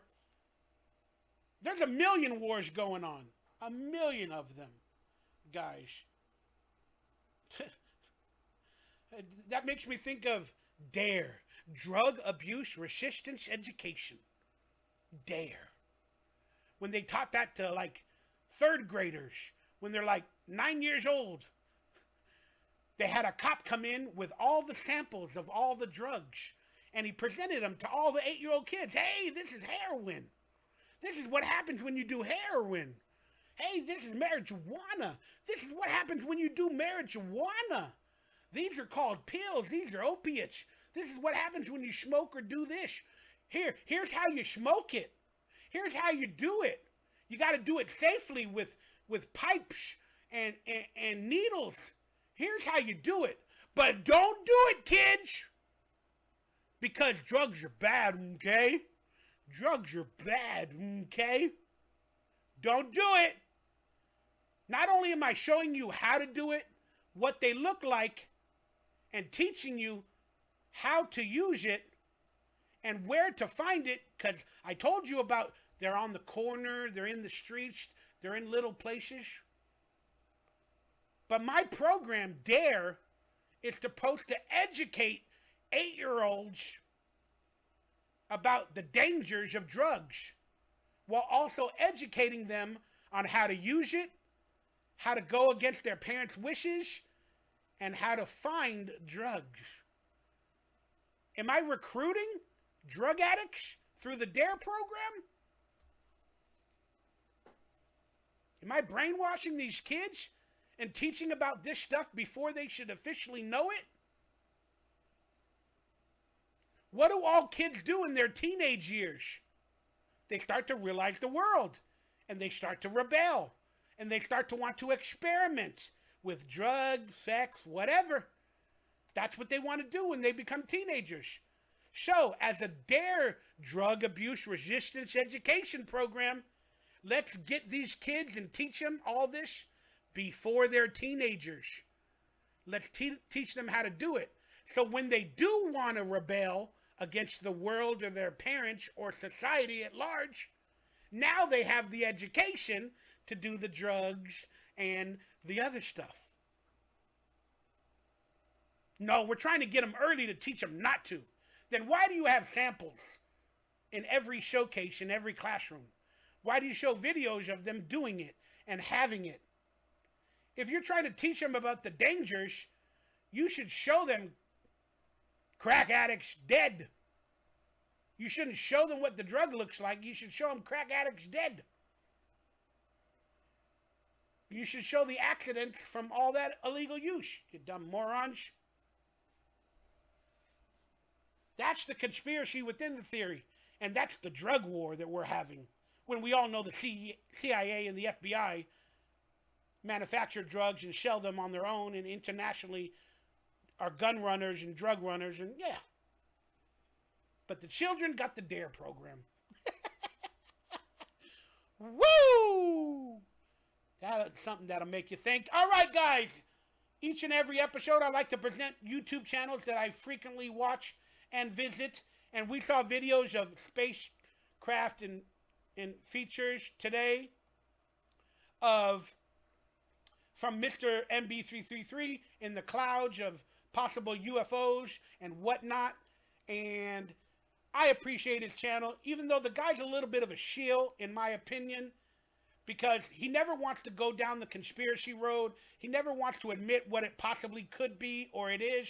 And he always thinks that, oh, I don't know what it is. And he always says the government is correct in their debunking of it. So he bothers me a little bit. Plus his name is 333. 33 is a number for the Masons and all that other stuff. And, you know, you guys can figure it out if he's 100% legit or not. But at least he's presenting videos in a timely fashion of some of this stuff, and it interests me. So I check out his channel every couple days and watch his videos, and I recommend you guys subscribe and hit him up, Mr. MB333, even though he's possibly a disinfo agent or a shill. Now, in terms of amazing shows that I believe the Y-Files is like a conspiracy channel with a lot of the old stories of the conspiracies where he presents all the options, and he does it in a professional manner.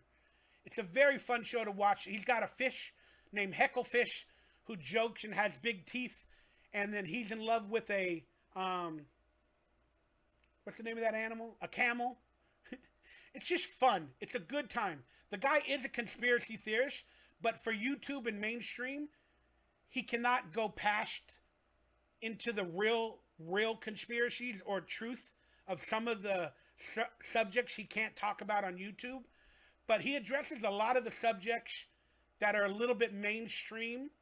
And then he also kind of debunks the stories to the best of his ability at the end of every episode. And then if he can't debunk it officially, he just says, I don't know. But it's a great, fun, humorous, fascinating show. And they end every episode with like a song that I've learned and I've mastered and I love to sing.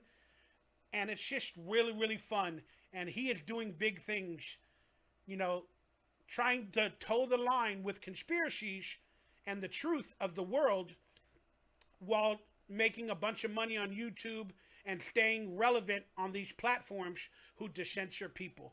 I recommend the Y-Files if you guys haven't heard of them. They are a fun weekly watch, weekly episode, and I truly enjoy it. Check them out.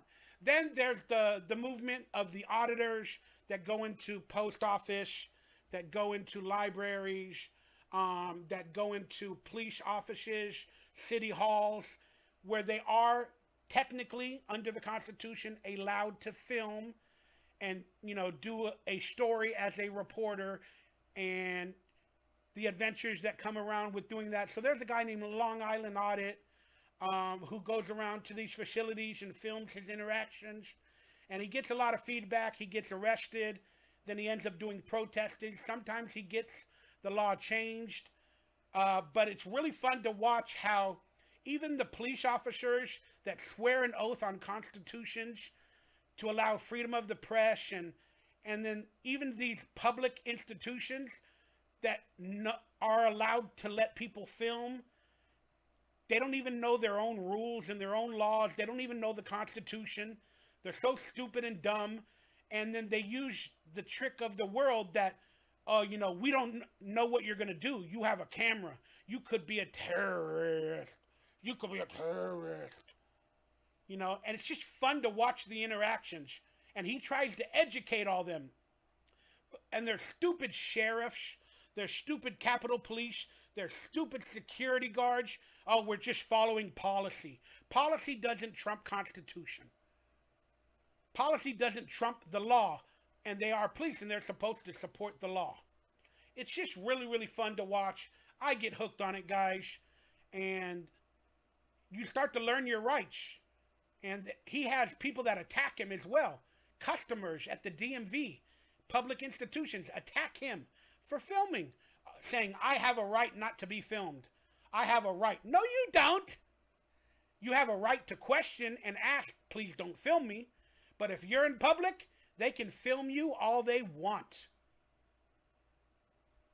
It's insane, but it's fun to watch, guys, and I'm hooked on it. So check them out. Then we got the Tinfoil Hat podcast. I don't know why they changed their name to not Tinfoil Hat podcast. Maybe YouTube was censoring the Tinfoil Hat podcast, so they changed the name and made another channel. I don't know. But it's called the Tinfoil Hat podcast, and it's with a friend of mine named Sam Tripoli, who hopefully I'm going to be on one of his shows in the future, barring some time constraints. But the Tinfoil Hat podcast is fun. They go into a lot of conspiracies. They do have private channels and Patreons where you can get more exclusive content, but I love them. Then there's a beautiful woman named, she calls herself What's Her Face. She lives up in Canada, and she does weekly videos of the hypocrisy of politics and the real world. And she became famous during the lockdowns in 2020. And she has a very, very good take on the world and what's happening. And you don't see that from women, you know, especially beautiful women and intelligent women that understand all of that stuff. So she does that in these very humorous videos and statements, and she's really, really fun to watch. And I just really, really enjoy her content and her take on the world. So the channel's name is WHF Entertainment. They all call her What's Her Face, and she gets censored a lot. But her views are 100% on point, in my opinion. In my opinion. All right, guys, this is the Q&A forum of today's show. Get your final super chats in. Let's see if we can hit that number for the special today's gift. And ask me some questions for the next few minutes before I get on out of here. And then I'm going to reveal next week's special guest. So, G.O. is online, said, your 2024 is looking good, man. Proud of you. Yeah, I appreciate you, brother. And I hate to be honest about my financial situation, but I need to make $1,500 every month to pay my bills. And I'm technically not even making $1,000 a month with all my avenues of income. So how am I going to survive? I do not know. I'm going to have to do something else and do something bigger and better. That's just reality. Naysayers, dude, don't dive into the orphanage system. It is also broken. Dude, every system in America is broken. Let's be honest with you. That's why they need a great reset. They need to reset everything and do it all again. Because we figured out the flaws, the lies, the deceit. So they need to start it all from scratch again and erase everything and do it all again. So then we stop questioning them, and then everything gets built again in the 20th century.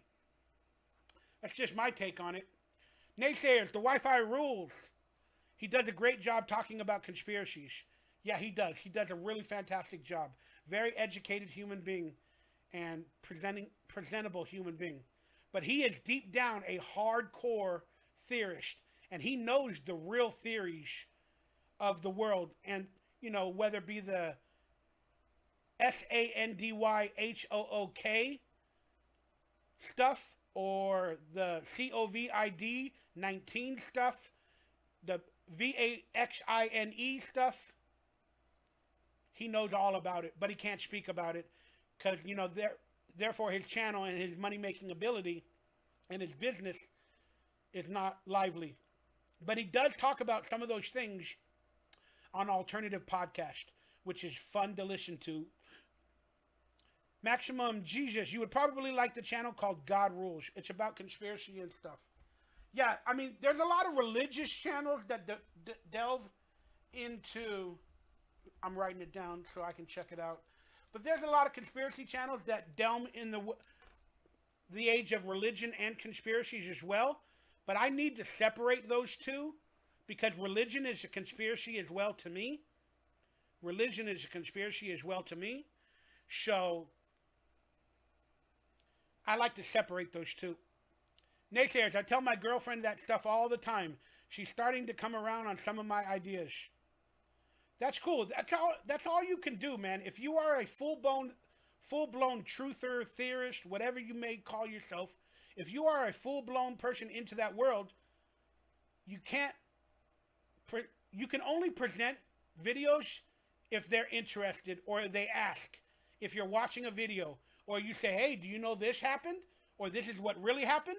Then if they go, shut up, you're stupid, you're lying. Go, hey, do you want to see the evidence? And if they go, no, I don't care, you're wrong. Then you just walk away.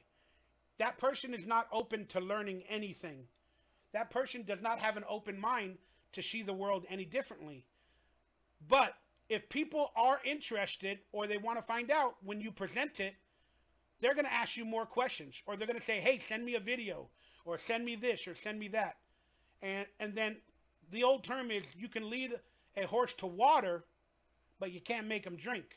So you can lead your girlfriend or other people around to conspiracy theories, but again, you can't make them drink until they're ready. That's the unfortunate situation with becoming a conspiracy theorist. And I recommend everybody watch my video on this channel. It's still available in public for a couple more days, called How I Became a Conspiracy Theorist. And I tell my whole story and all the phases that you go through of becoming awake or becoming a theorist. There are little stages to your health, your body, and your mind. There's like a stage 1, a stage 2, a stage 3, and then once you get out of it, you become more spiritual. So in my opinion, conspiracies lead to spirituality more so than people think. And spirituality and energy. So it's an interesting video. So it's called How I Became a Conspiracy Theorist. It's on my page somewhere down there. Through the videos open for public until it gets put back for members only, probably by next week. So check that one out. What's the deal with what's the deal with McDonald's paying $20 an hour? Now I need a loan for a Big Mac. Well, again, I haven't really looked into it, but apparently minimum wages went up maybe in this state or across the country to $20 an hour, which is a good thing because they need fast food workers, so they need to pay them a better rate. But the problem with that is with inflation, everything goes up as well. So now that you moved everybody up to $20 an hour and the prices of rent go up, I just got a rent increase for like $45, prices go up. So even though they're making more money now, everything went up. So it's still the same rate. And then now the McDonald's and the places that are paying their employees, if they're not getting rid of them or downsizing because they have to pay $20 an employee, they are now going to raise their Big Mac prices from $4 to $6 to $8, whatever it may be. Like I said, it's ridiculous. Makes no sense. Here's the truth. To live in today's society, for every worker at a starting rate, in my opinion, just to live, especially in California or New York or places like that, you need more money. But just to live even in the suburbs of the real world, in like a cheaper apartment in Minnesota, Iowa, wherever the place may be, you need a minimum to live in this world with a car, paying your bills, paying your rent, buying your food. You need a minimum of $25 at least an hour. $25 to $30 an hour for anybody. People in California, New York, they would need $40 minimum wage. It's just my opinion. For 40-hour work weeks. And we all know employees don't give 40-hour work weeks. They give everybody 38, so they don't have to give them insurance or they don't have to give them this. You know, they give them less than 40 hours. Or now they're bringing in the migrants. They're allowing the migrants to vote, to get IDs, to work. This world, not only this country, is going to shit. It is breaking down in front of our eyes, and we are at the end days, and we are at the Great Reset. The monetary system will break down very, very soon, officially through banks and whatever.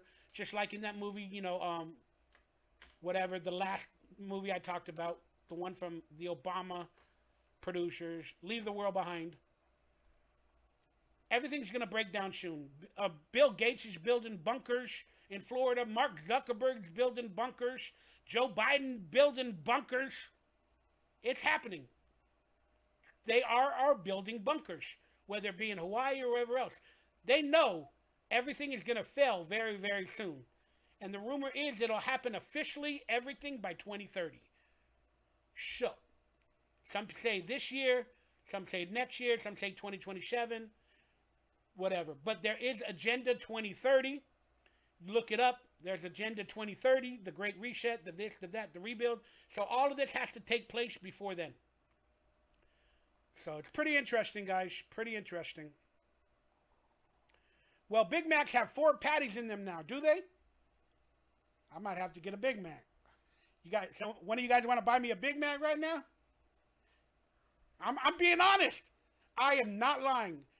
I've been eating beans and rice and tuna from the can and ramen and a little bit of meat. I have to buy turkey meat because it's better than red meat. I only get like $160 or $165 on EBT. And truth is, I need to spend at least $300 to $350 in food for the month. Oh, it's because you're fat and you eat so much. I don't eat that much, guys. I really don't. I've lost a ton of weight. I eat technically 1 time a day. And but I've been eating beans and rice because all of those things are cheap. You could build a lot of meals from a bag of rice and beans. And so meat, like in third world countries, has become so expensive that it's a guilty pleasure just to get meat, just to get that type of protein and vegetables. And I eat a lot of vegetables and salad as well recently. And I do have the occasional, potato chips and the little candies or whatever I can do. But yeah, that's what's going on in the world, man. But I am feeling healthier when I only eat once a day and I eat the beans and rice and maybe a little bit of meat and fish. But fish, meat, everything, those proteins are so expensive that for my $165 on EBT, can't really buy that much. So I have to supplement it because you need condiments, you need mayonnaise, you need this low-fat mayonnaise, you need all that extra stuff for the month. So I always spend an extra $140 of my own money for food on top of the EBT, and it becomes like $300 a month. Plus I got to pay for the delivery service, like a tip, so $50, $60 for delivery. So every month my food bill is like $350 in general. And I'm still not eating that much or that well off of $350 total. So it's just really interesting what they're doing with the world today. Really interesting. Is mental break one of the stages? Yes. Yes, you have a mental break because you realize the world and it freaks you out. And you want everybody to witness what you're seeing in these videos and these theories. You have a mental break. You don't know what's real, what's fake. You believed everybody lied to you. Yeah, it's definitely one of those stages. But if you're trying to say that's why you believe I have a mental illness, you may be correct. But I have a lot of issues that are not only conspiracy related. Let's be honest, man. With all the chemicals we have in our food nowadays that are sprayed in our skies, that we get while we're in school just to go to school, there's no wonder we're still alive. Donnie Darko with the $3 donation.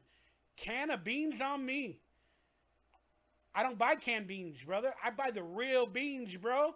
They're cheaper than the canned beans. Canned beans, like you said, are like $3 for like a 15-ounce or 16-ounce can.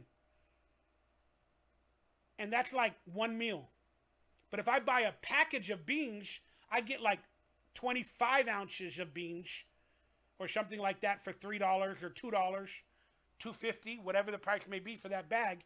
And that bag is literally like 3 or 4 cans of beans.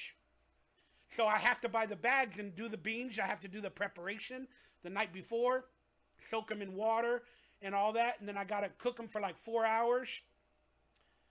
But I get much more beans out of them. So that's a way that I have to live frugally, which is okay. I'm okay with it. But after a while, man, I have to prep for hours just to eat a meal. It's insane. It's insane. But thank you for the donation. And I'm going to be honest with you guys. We are very close to the dollar amount I set in my mind for the bonus gift. So if you guys want to get in on that bonus gift from my merchandise store, let me know. We're very close to that number. Just a little tidbit. Thank you very much, Donnie Darko. Let me give you a heart on that. And I'll take a shot as well because technically I said if you guys gave me $3, I'd do a shot. Oh, God, this is going to be rough. It's going to be rough.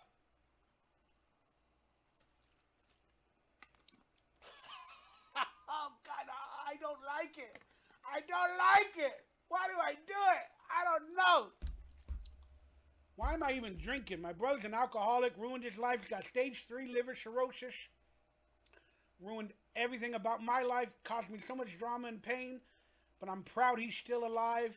He's in a facility being taken care of. Hopefully I can see him or talk to him in a little bit. He's ending his 40-day... Guys,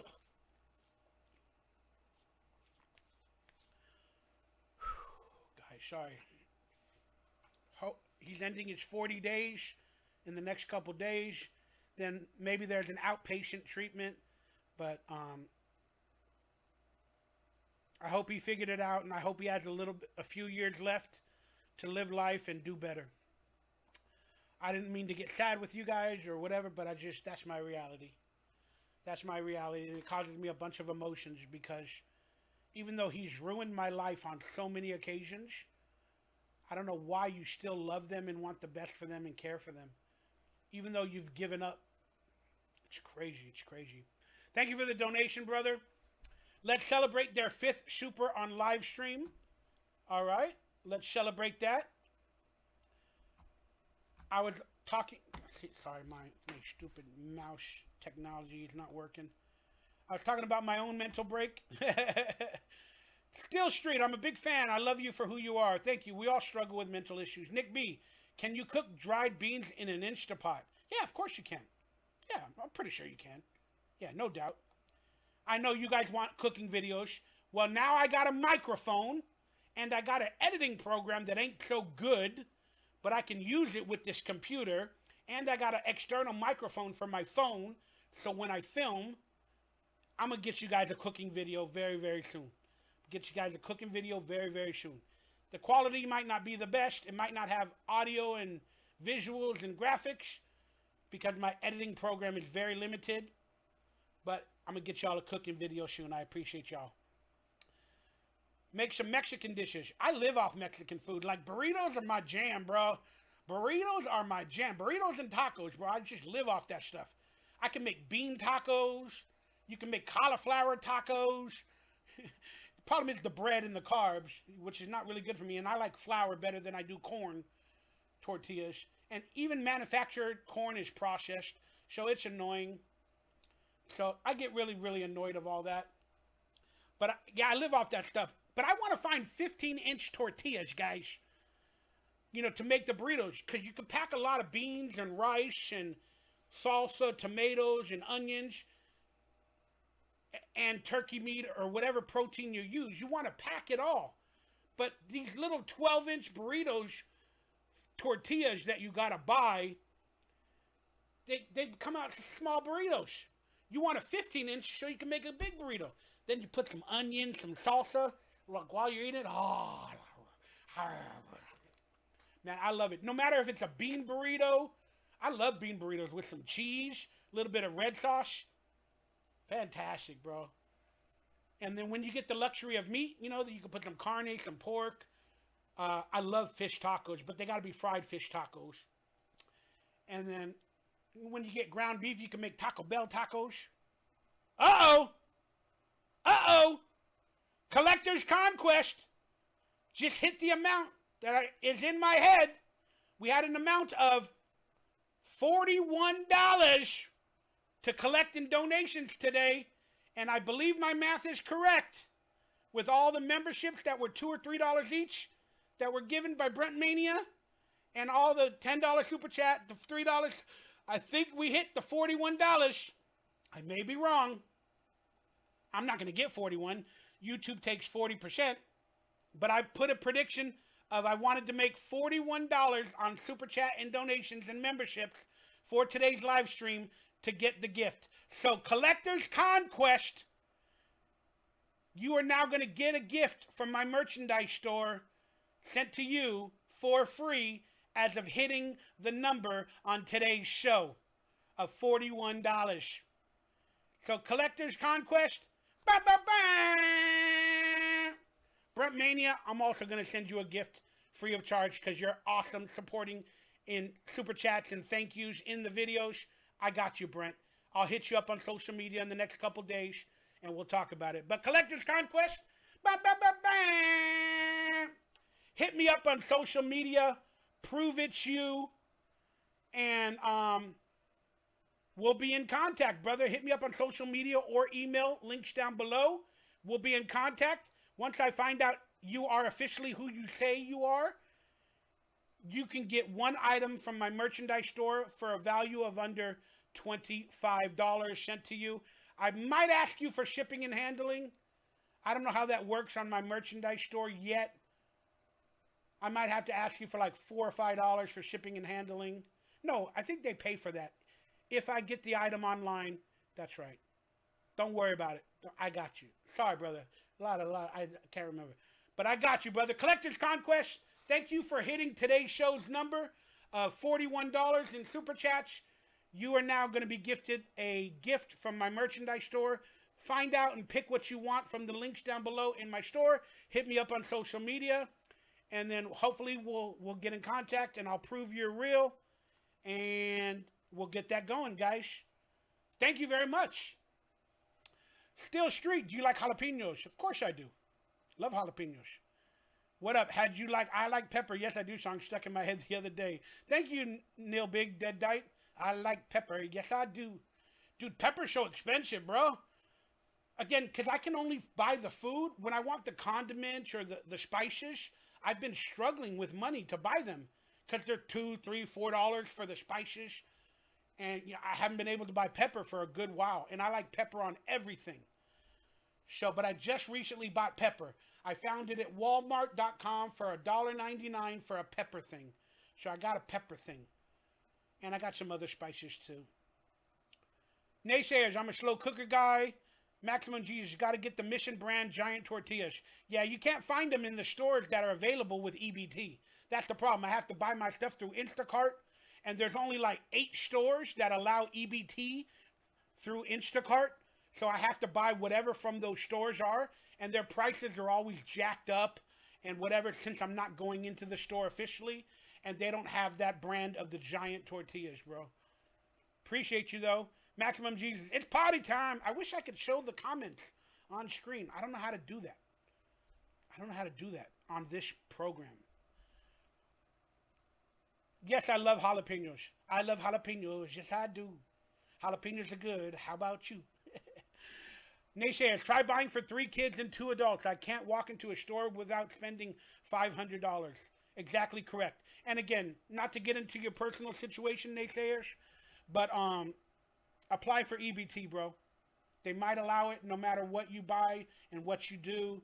And for your kids, again, depending on your income and how much you make, apply for it, man. People say, oh, I don't want to be a welfare baby. I don't want to be a beggar. You know, I want to work for a living. You're a beggar, Michael. Look, I'm an actor. We don't make no damn money. And when we get a job, we may not even get 1 job a year. This is the lifestyle I chose. It's not the best lifestyle. It's not a good career. But this is the lifestyle I chose. And I'll never forgive myself. I'll never be upset at myself for choosing this lifestyle. I love it. I would never have had the ability to be on TV shows or meet people like you and do this stuff. And basically, even though I'm living alone in a studio apartment, I ain't got no boss telling me what to do. Even though I'm broke AF, struggling for everything, it's my life. I chose this. But I don't mind taking government benefits that were made for us. I don't mind. I don't care. This is how, as an actor, you have to live. You have to do it and live off the governments or the benefits from socialism or whatever they call it. You have to live through it. And I'm okay with it. You guys can make fun of me till the cows come home. But I thank God or whoever for the support and the help. Again, you guys may not agree with it. You may have better health. You're a better worker. You're a better person. You wake up every day. You handle your business better than I do. I congratulate you. I'm jealous of you. I'm envious of you. But I made this choice, and this is how I have to live. And I appreciate you guys for understanding that. Donnie Darko! Favorite potato chip mix with a donation for $3. Favorite potato chip. Mix the shot with something. Yeah, I'd have to go get up and... Do I have anything? I don't think I have anything at the moment. I just got water. Got a little bit of milk left over. I can make a chocolate milk, but I don't have anything to mix it with right now. But favorite potato chip while we take the shot. All right, here we go. Donnie Darko, get me drunk, bud. Let's go, let's go, let's go. I'm going to sleep good tonight, Donnie Darko. I should probably watch that movie, Donnie Darko. I still never watched it. I think I'm afraid of it. I don't know. Favorite potato chip. Here we go. I'm scared, dude. I'm scared, bro. I get scared every time I do this. I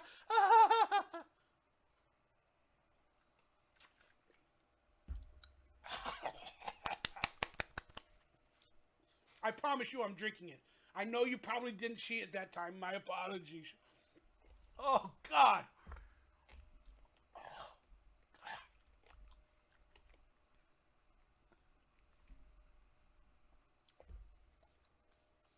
I think I got this whole thing for like $11 when I did my Raider podcast watching football.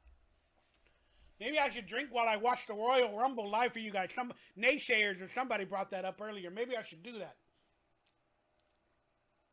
What has my life become? I don't know. I'll answer your potato chip question in a second. What has my life become? Boy, it's really, really weird. I have anxiety about everything. Every video I post, I have anxiety about it. I think, don't do it. Don't post it. It's not professional. It's not good quality. Don't do it. I have all these issues, guys. People ain't going to like it. It's not good technology. Don't post it. But I'm like, I have no other avenue of income. But I have been doing a lot better with communication. And in my career, if that's what you can call it, trying to have a comeback of any sorts, I've been doing a lot better. I'm working with a management company. They're helping me out, even though I had to have a lot of fights with them over content and what I'm going to do moving forward on my Instagram or my YouTube. They didn't want me to do any of this stuff. They just want me to live off the past and promote Salute Your Shorts and, you know, take fake photos of me as an actor and, hey, sell a product in every video. They didn't want me to talk conspiracies or this or that or talk my truth or about political commentary or whatever.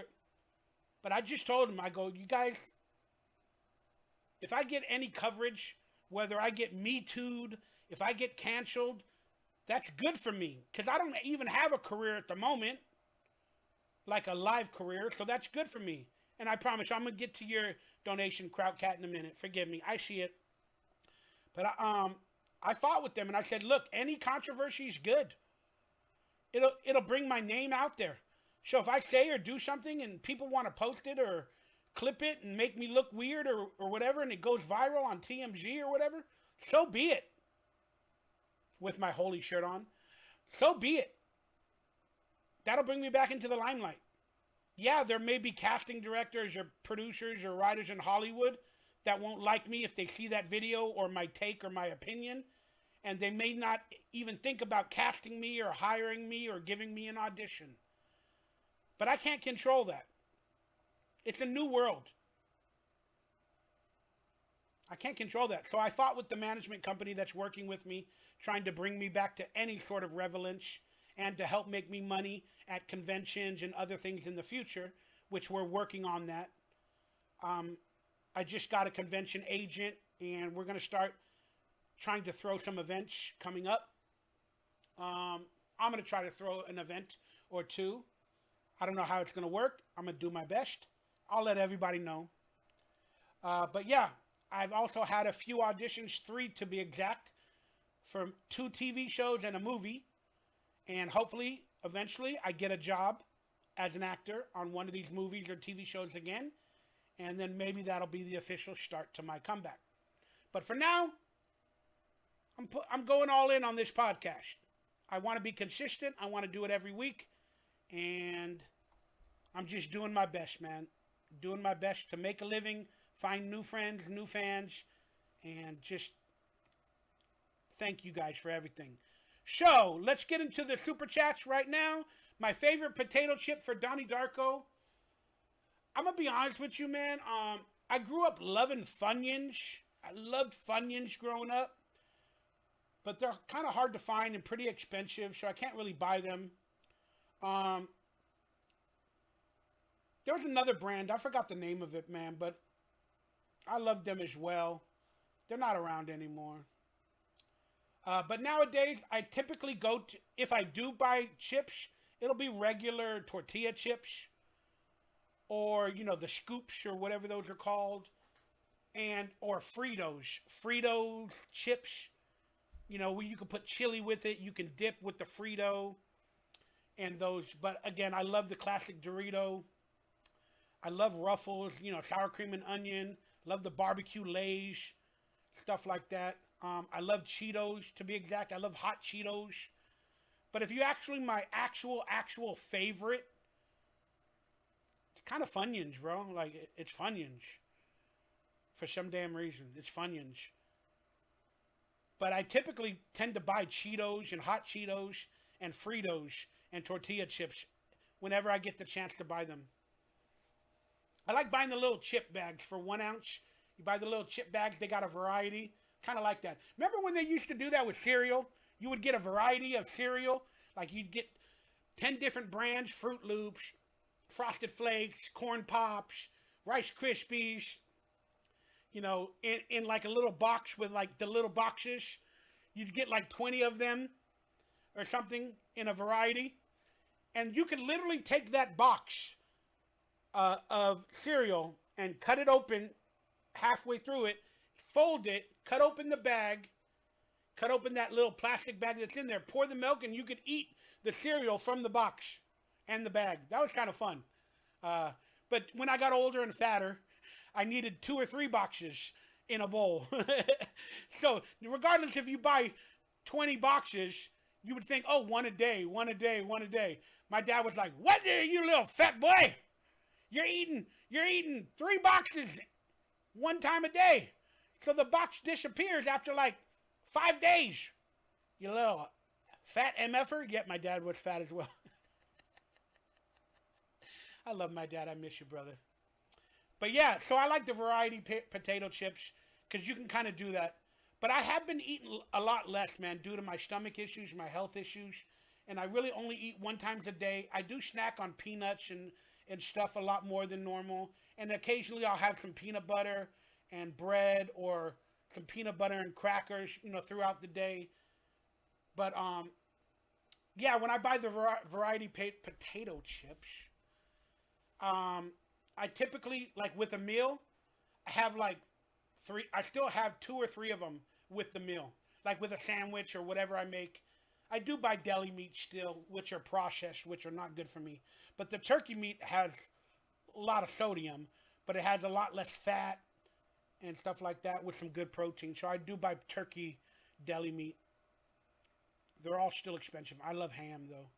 But I make sandwiches and I use like a couple of bags of the chips with my sandwich. I don't really eat 3 times a day. I really don't. Again, Mikey, have you tried air fryer? Have you heat up frozen things? They pretty broadly taste better and you don't have to double fry. Yes, I got a fryer here and I use them. And I use it a lot. And again, I may have made 1 cooking video with my air fryer or I may have not. But expect that to be a cooking video very, very soon through my air fryer.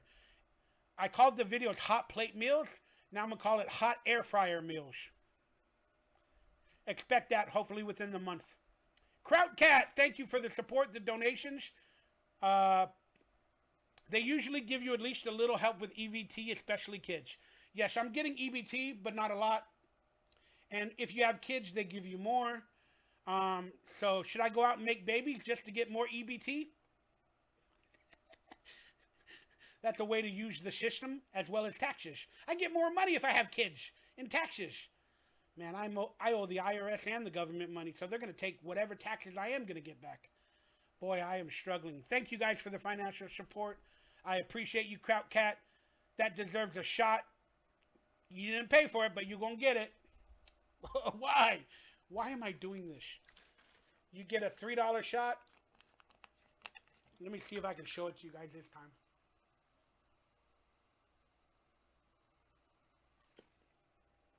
Oh, God, it's disgusting. That's like me with a girl late at night. Woo! Woo! WETMOVIE, you're still online, brother. I love you, Brendan. Everybody, we had the interview, the edited version of Brendan a little bit earlier. The live full exclusive is for members only for probably a couple of weeks, but then it'll be released officially. I may release the edited version tomorrow just for everybody to watch, or the next day. Then they can watch the edited version and then the exclusive version in like 2 or 3 weeks. Again, I'm trying to do my best to use every type of content that I got. Trying to do my best. Naysayers, I'm a disabled vet. I get government money. Thank God. I thank God I got injured now. Wow, that's interesting to hear. Crowdcat with another donation. It's my friend Ray's birthday. Ray is 50 years old. Ray, you may never watch this. Maybe Kraut will send it to you. But happy birthday, Ray. Ray, it's your birthday. Happy birthday, Ray. Ray, it's your birthday. God bless you this birthday, Ray, because today is your special day. The Lord gave you the gift of a Krautcat friend, and he paid for me to sing. Happy birthday, Ray. Ray, it's your birthday. Happy birthday, Ray. Ray, you're freaking 50. Oh, Ray, you're the greatest. Where's that song from? It's a 90s TV show. Ray, happy birthday. Wish you nothing but success in life. And life begins at 50. Even though you're halfway toward death, life begins at 50. Thank you very much, Krautcat, for the donation, the support. I appreciate that. I hope you cut that up and film it and send it to Ray. Appreciate you, Krautcat. I don't know if you're a female or a male because it looks like a lot of hair in your avatar. But still, regardless, thank you very much. And guys, let me be honest with you guys. My birthday's coming up. I'm turning 49 in February, on February 12th. I'm a Valentine's type baby, a presidential baby. I'm turning 49. I'm trying to throw an event or a party with a band, but I don't have any money. And I got to rely on people hooking me up and doing favors for me to get it done. But I might end up going to a bar or a restaurant or a location and inviting a few people and hoping anybody shows up to celebrate my 49th. But that being said, I'm turning 49 on February 12th, and I'll talk about it more on the next couple live streams. And if you guys want to support me and buy me a gift or say thank you, again, hopefully I earned your subscription, your super chat by entertaining, and whatever the case may be. Because I know ain't nobody got money nowadays. I know it, I understand it, and I feel with you. We're all struggling to live. But happy birthday, Ray. Naysayer, shots. Donnie Darko, sleep good, my friend. Because of the donation. Boy, I'm really far away on some of the questions. Steel Street, I know you're an actor, but would you ever consider working at a regular job at the mall or restaurant near your house? Dude, I had regular jobs before this, and I don't ever want to go back there. I might have to. Depending on everything else, I will never try to be homeless. So I might have to. But I don't ever want to work a regular job again. Retail or whatever. I don't want to do it. But if you have to, you just got to swallow your pride and you got to do what you got to do. I mean, technically I'm at that point. But I'm still trying to make this work. Naysayers, do it. I struggle with anxiety. I struggle daily. It's hard to find a job. That's why, again, anybody that gets a job, consider yourself lucky. Donnie Darko, you need one break and you'll make it. Nick B, you lived through the golden age of Hollywood. Seems like it changed a lot as someone looking from the outside. Yeah, Hollywood is different. The auditions now are filmed. They want you to film auditions from your house because they don't want to pay for locations for you to drive down to, which is a good thing. It's a good thing all around. But when you're able to meet the casting directors and the producers and the writers in an actual office, you know, they get to know who you truly are. Now we're doing auditions in our hallway, online, or some people are paying audition studios to do an audition. And then we're sending it through the internet to the casting directors. You may never be seen by the writer if you can't get past the casting director. They may never understand how you look or how you act in person, or that you're an actual good person to be around. So they have to look up your social media and they have to go through there. So if you have any controversy, if they like your audition that you filmed online or at your house, if they like you, they're going to look you up online. Does he have any controversies? Is he crazy? Oh, he's a conspiracy theorist. We don't want to hire him. You know, so that's the fear, and that's the problem with recording auditions online. But I've had a few of them recently, and I haven't even gotten a callback. And I don't know how the callbacks work. I don't know if they want me to go to an office for a callback to meet the producer, the writer, but I haven't gotten a callback just yet after my previous 3 auditions. But I did do a TV show about a year and a half ago called Daisy Jones and the Six, and a friend of mine is a producer and a writer on that show, so they got me on that TV show. But yeah, that's how auditions work, man. It's all different. And I was living in the golden age of Hollywood. You are correct, sir. Steel Street, I consider you a big star. I'm definitely big. I think I'm like 281 pounds or something like that right now. So I'm definitely big. Thank you very much. You should go to the Ernest Day at Ernest Goes to Camp campgrounds. I know you weren't Ernest Goes to Camp, but you were in Ernest Goes to School. No, I wasn't. That's not me. Even though I appreciate that, that's not me, Deadbite. Did you ever try for Stranger Things? No, I did not. I love that show and I appreciate you.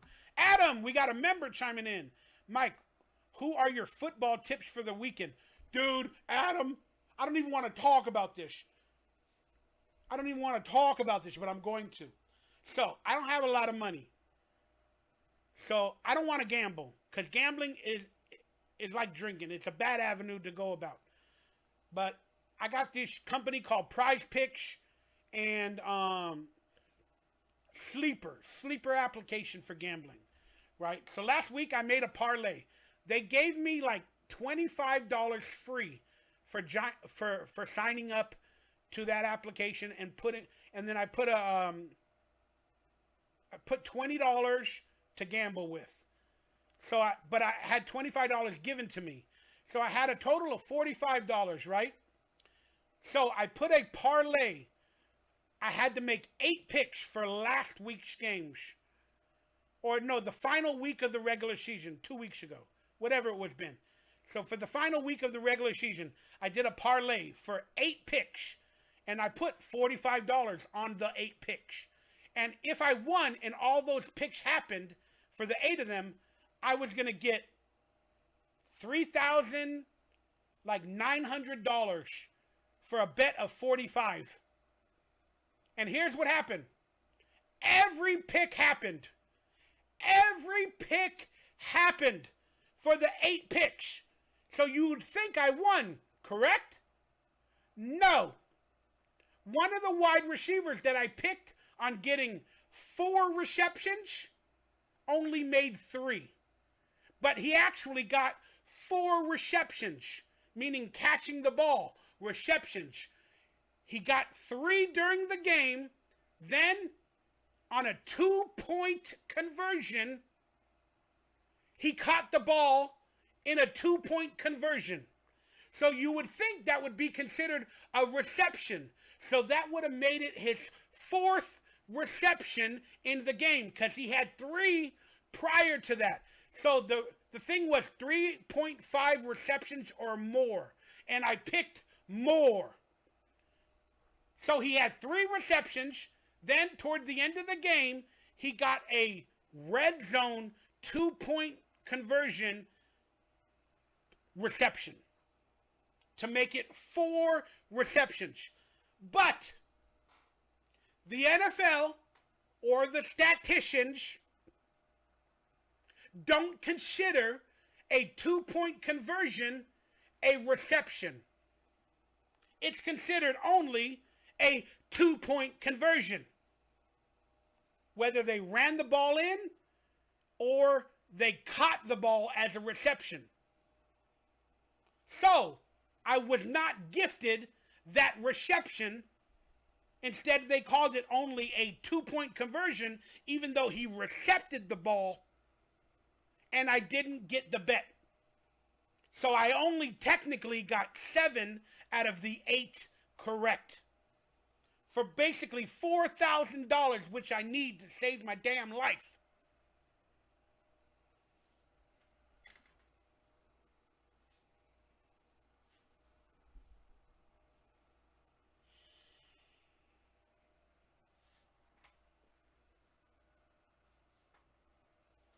It's a reception for a 2-point conversion. And I asked around, do other websites do that? So I looked up the stats on other websites, gambling websites, and none of them considered it a reception. None of them considered it a reception. But on the NFL stats on their website, it is considered a reception. Go figure. Man, I got screwed. But my picks for this weekend, dude, I haven't looked into it. I haven't looked into who's playing. I know it's the playoffs, and I love football. And I can't believe the Dallas Cowboys got beat out that bad by the Green Bay Packers. That was insane. What are the other teams that lost that I couldn't believe? Whoever Houston played, I can't believe they beat them. This is an insane playoff year for NFL football. Happy birthday, Ray. You should call it Air Fried Delights. Steel Street, I used to get 200 EBT a month. Simpsons, you said the song's from The Simpsons, correct? Happy birthday, Leisha. You guys got it. You got it. Adam, The Simpsons, that song is from Michael Jackson Impersonator. No, it was actually Michael Jackson. People don't know that, Adam. It was actually Michael Jackson that did that song for that episode. It was actually Michael Jackson. But yes, in the show, it was an impersonator in the episode or the animated. Kraut Cat, going to bed. Good night, sweet prince. Aww. Good night, sweet prince. Well, it's time to go. Ba-da-ba-da-bum. Good night, sweet prince. Well, it's time to go. Ba-da-ba-da-bum. I hate to leave you, Kraut Cat, but I need to say good night, Kraut Cat. Good night. Thank you very much for tuning into the live stream, supporting, hooking me up. I appreciate you. God bless you. I love you. Guys, we're coming to today's end of the podcast. I only thought it was going to be 2.5 hours. It turned into 3.5 hours, which is a good thing. So get your final questions below, and then we're going to have the reveal of next week's guest in a couple of minutes. So get in your last questions, your final questions, your last super chats, and all that in the next couple minutes. And hopefully I'll be able to react to it and comment on it. And I love you guys. Adam, that sucks, man. It seems like there's always stipulations to scam people out there of their money when it comes to betting. I don't know if it was a scam, but it just really hurt me, dude. That's why I don't want to be a gambler. Because if you have to put that much faith and that much energy and that much money while you're watching the game, you think you won and then you find out you didn't. It is just horrific. It is a horrific feeling. It's one thing to lose and not get all of them correct.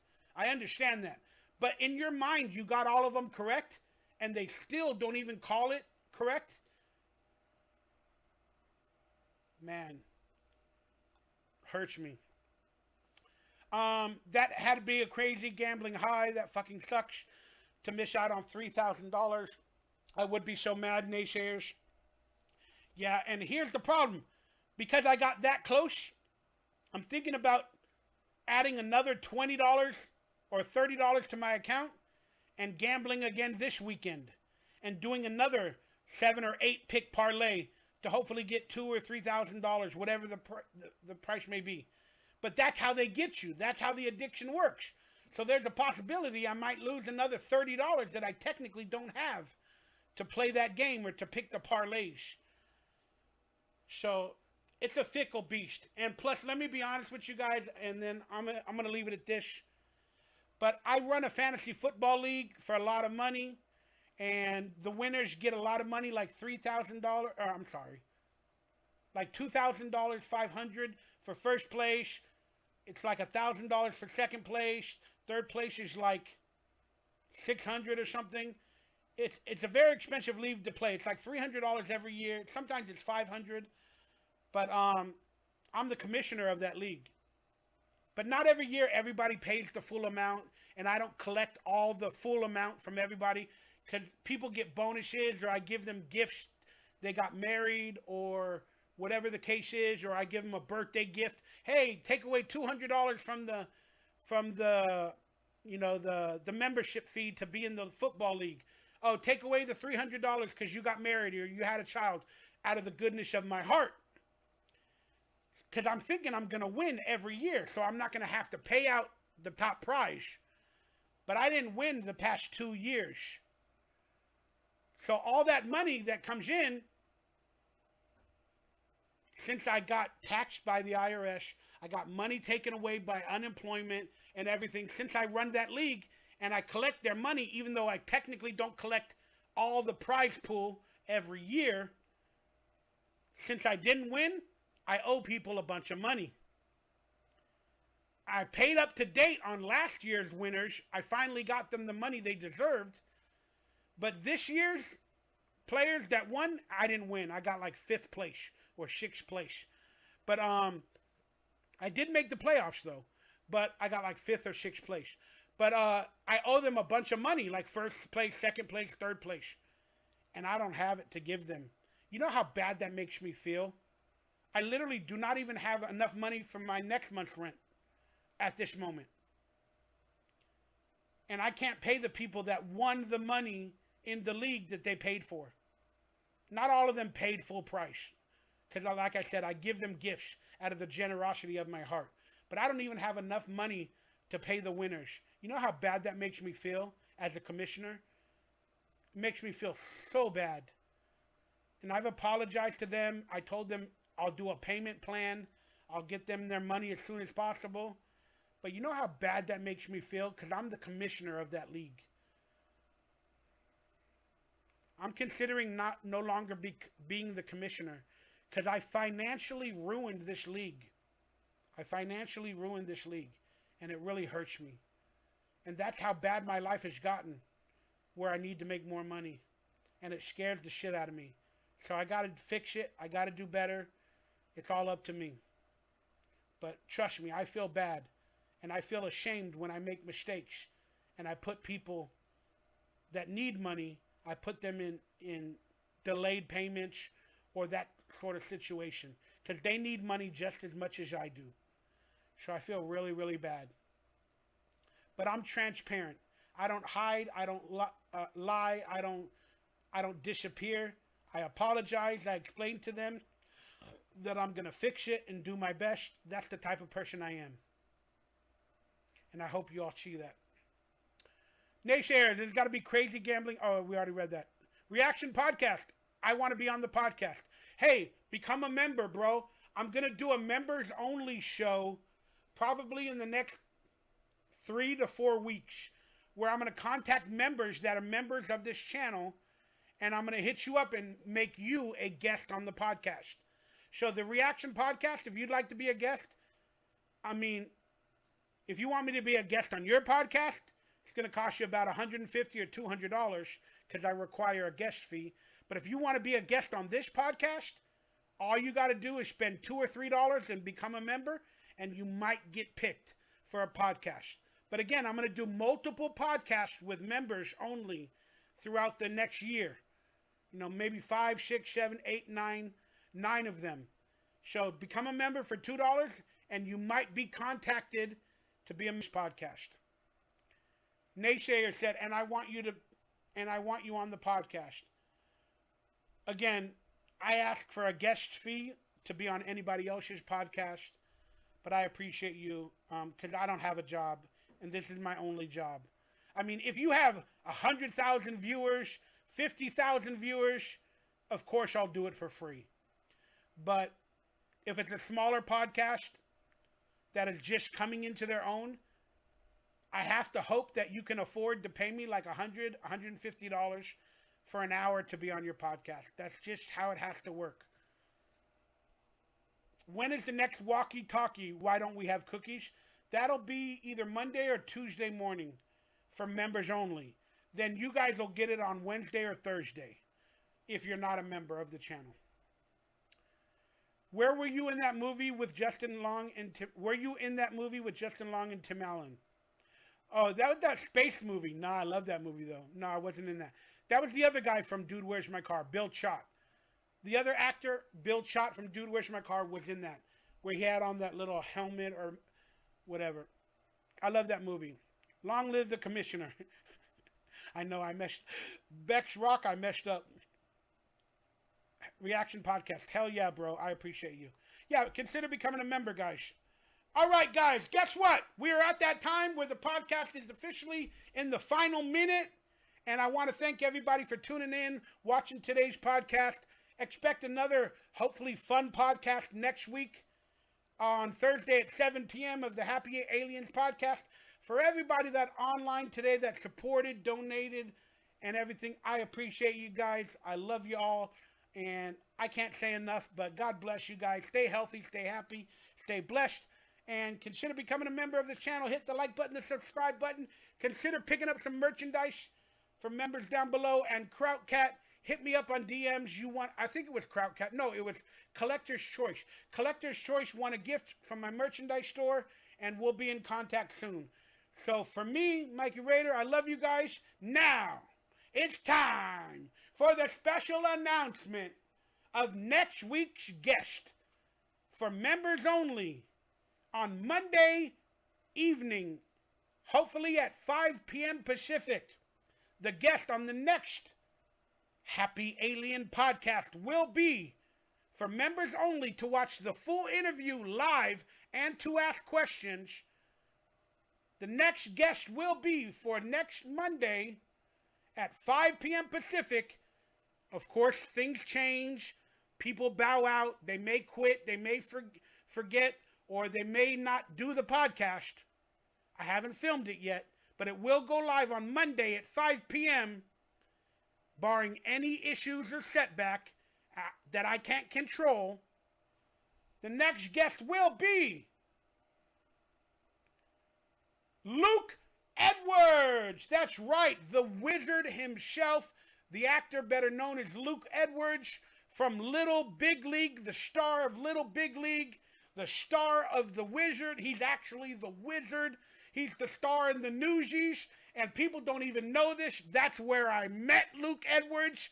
I was actually in the Newsies. I was actually in that movie, albeit you can't even see me in the official movie of the Newsies. My scenes were cut out, but I am a part of the New York Bronx Newsboys, running around singing and dancing, and that is where I met Luke Edwards. Then we also went to acting class together, and we became friends for many, many years. And I know Fred Savage, and we reconnected recently at an acting class reunion. And we just got to talking, and I asked him if he would be a part of the podcast, and he said, yes, I will. And he, unfortunately, I don't think will be in person. He's going to have to be online through StreamYard, where we talk to each other, because he lives no longer in Southern California.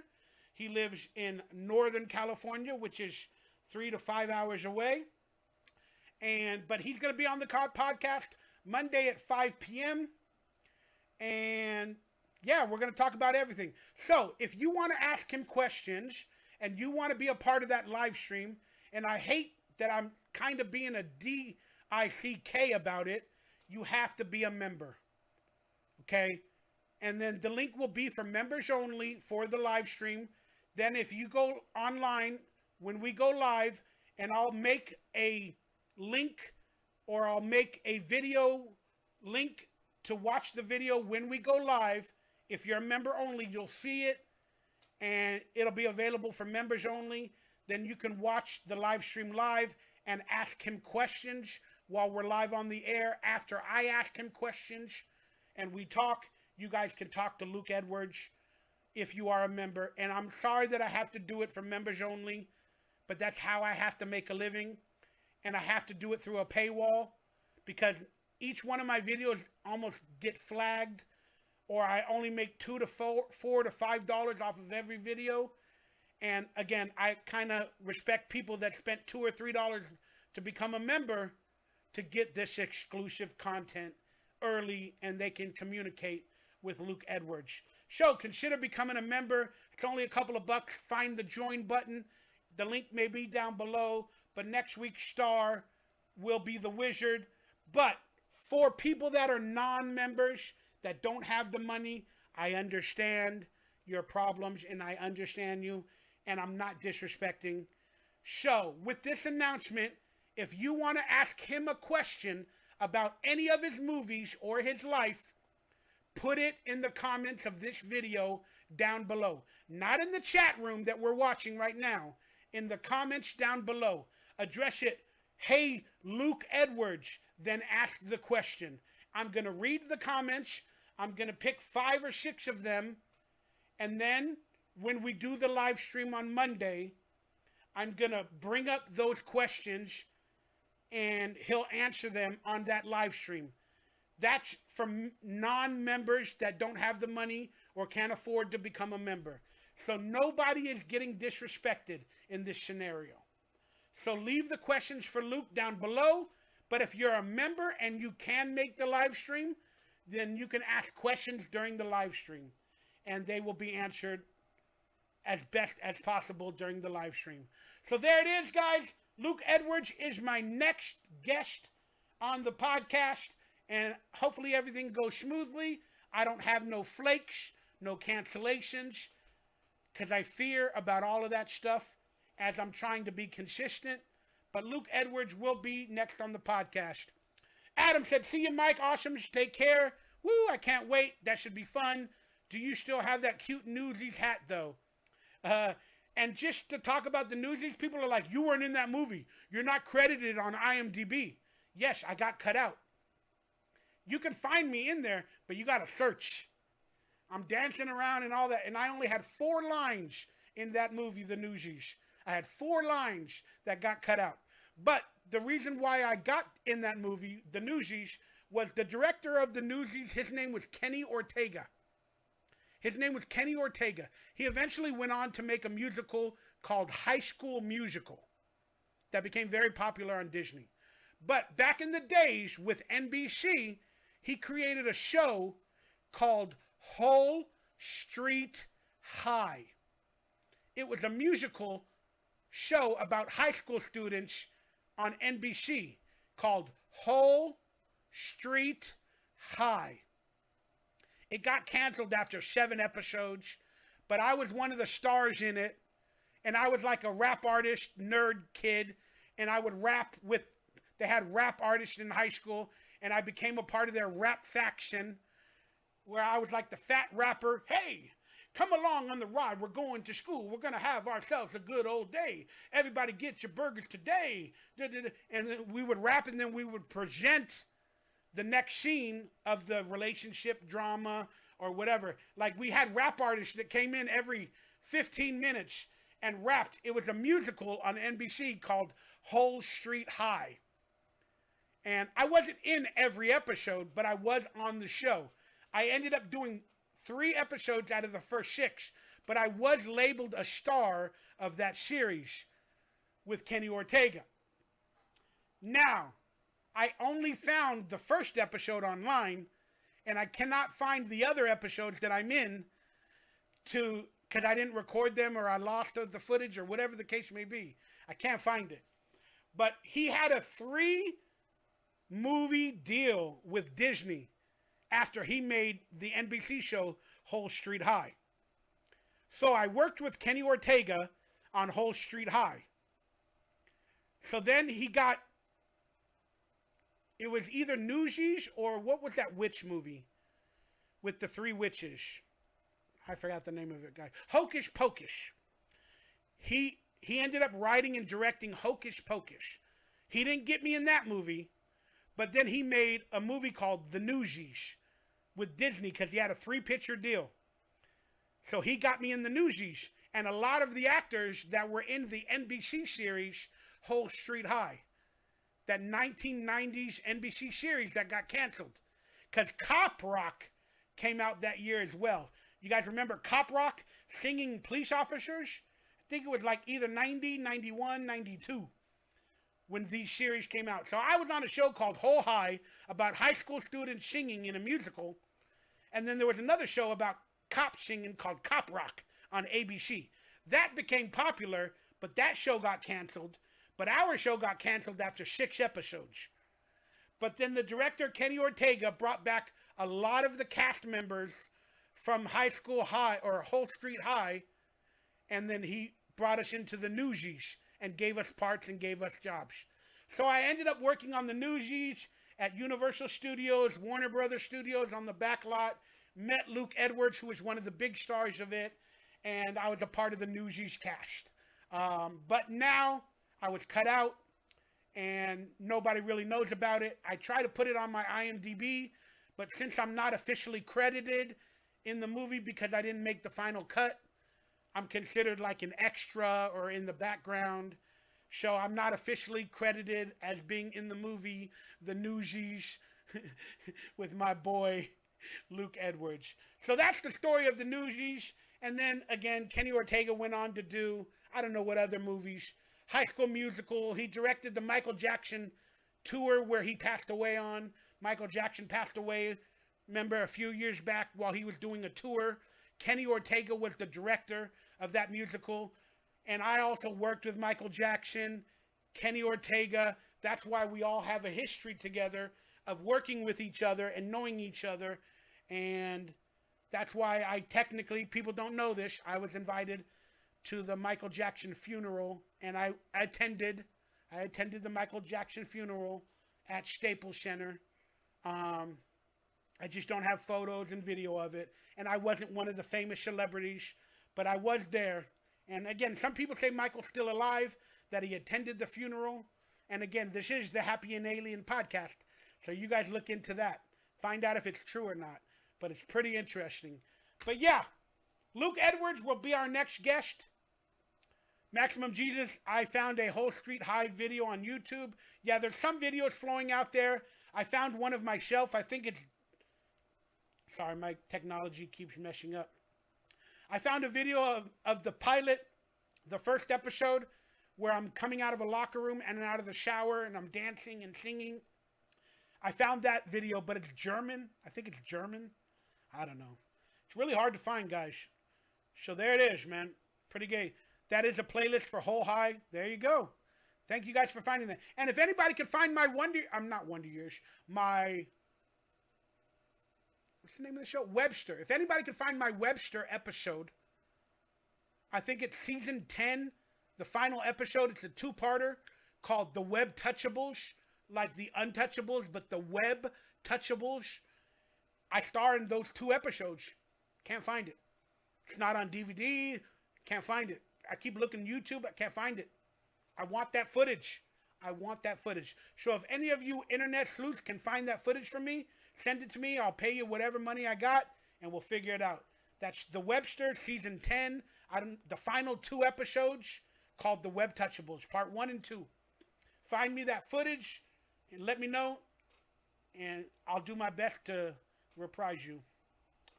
Long live Michael Jackson. Death comes. I was watching Tales from the Crypt and you were in it. Kind of cool. Yeah, I had the pleasure of being in Tales from the Crypt. The first 3-part episode on HBO Max. And in that movie, or that TV show, it was basically a movie put into 3 episodes. But it was directed by the director of The Goonies. That's right. He passed away recently. Rest in peace. But Richard Donner, also known as Dick Donner.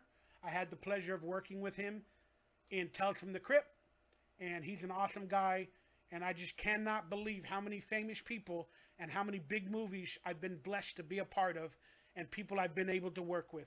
Even though I'm broke AF, I'm not even popular, and I don't even know if I'm have a comeback in me.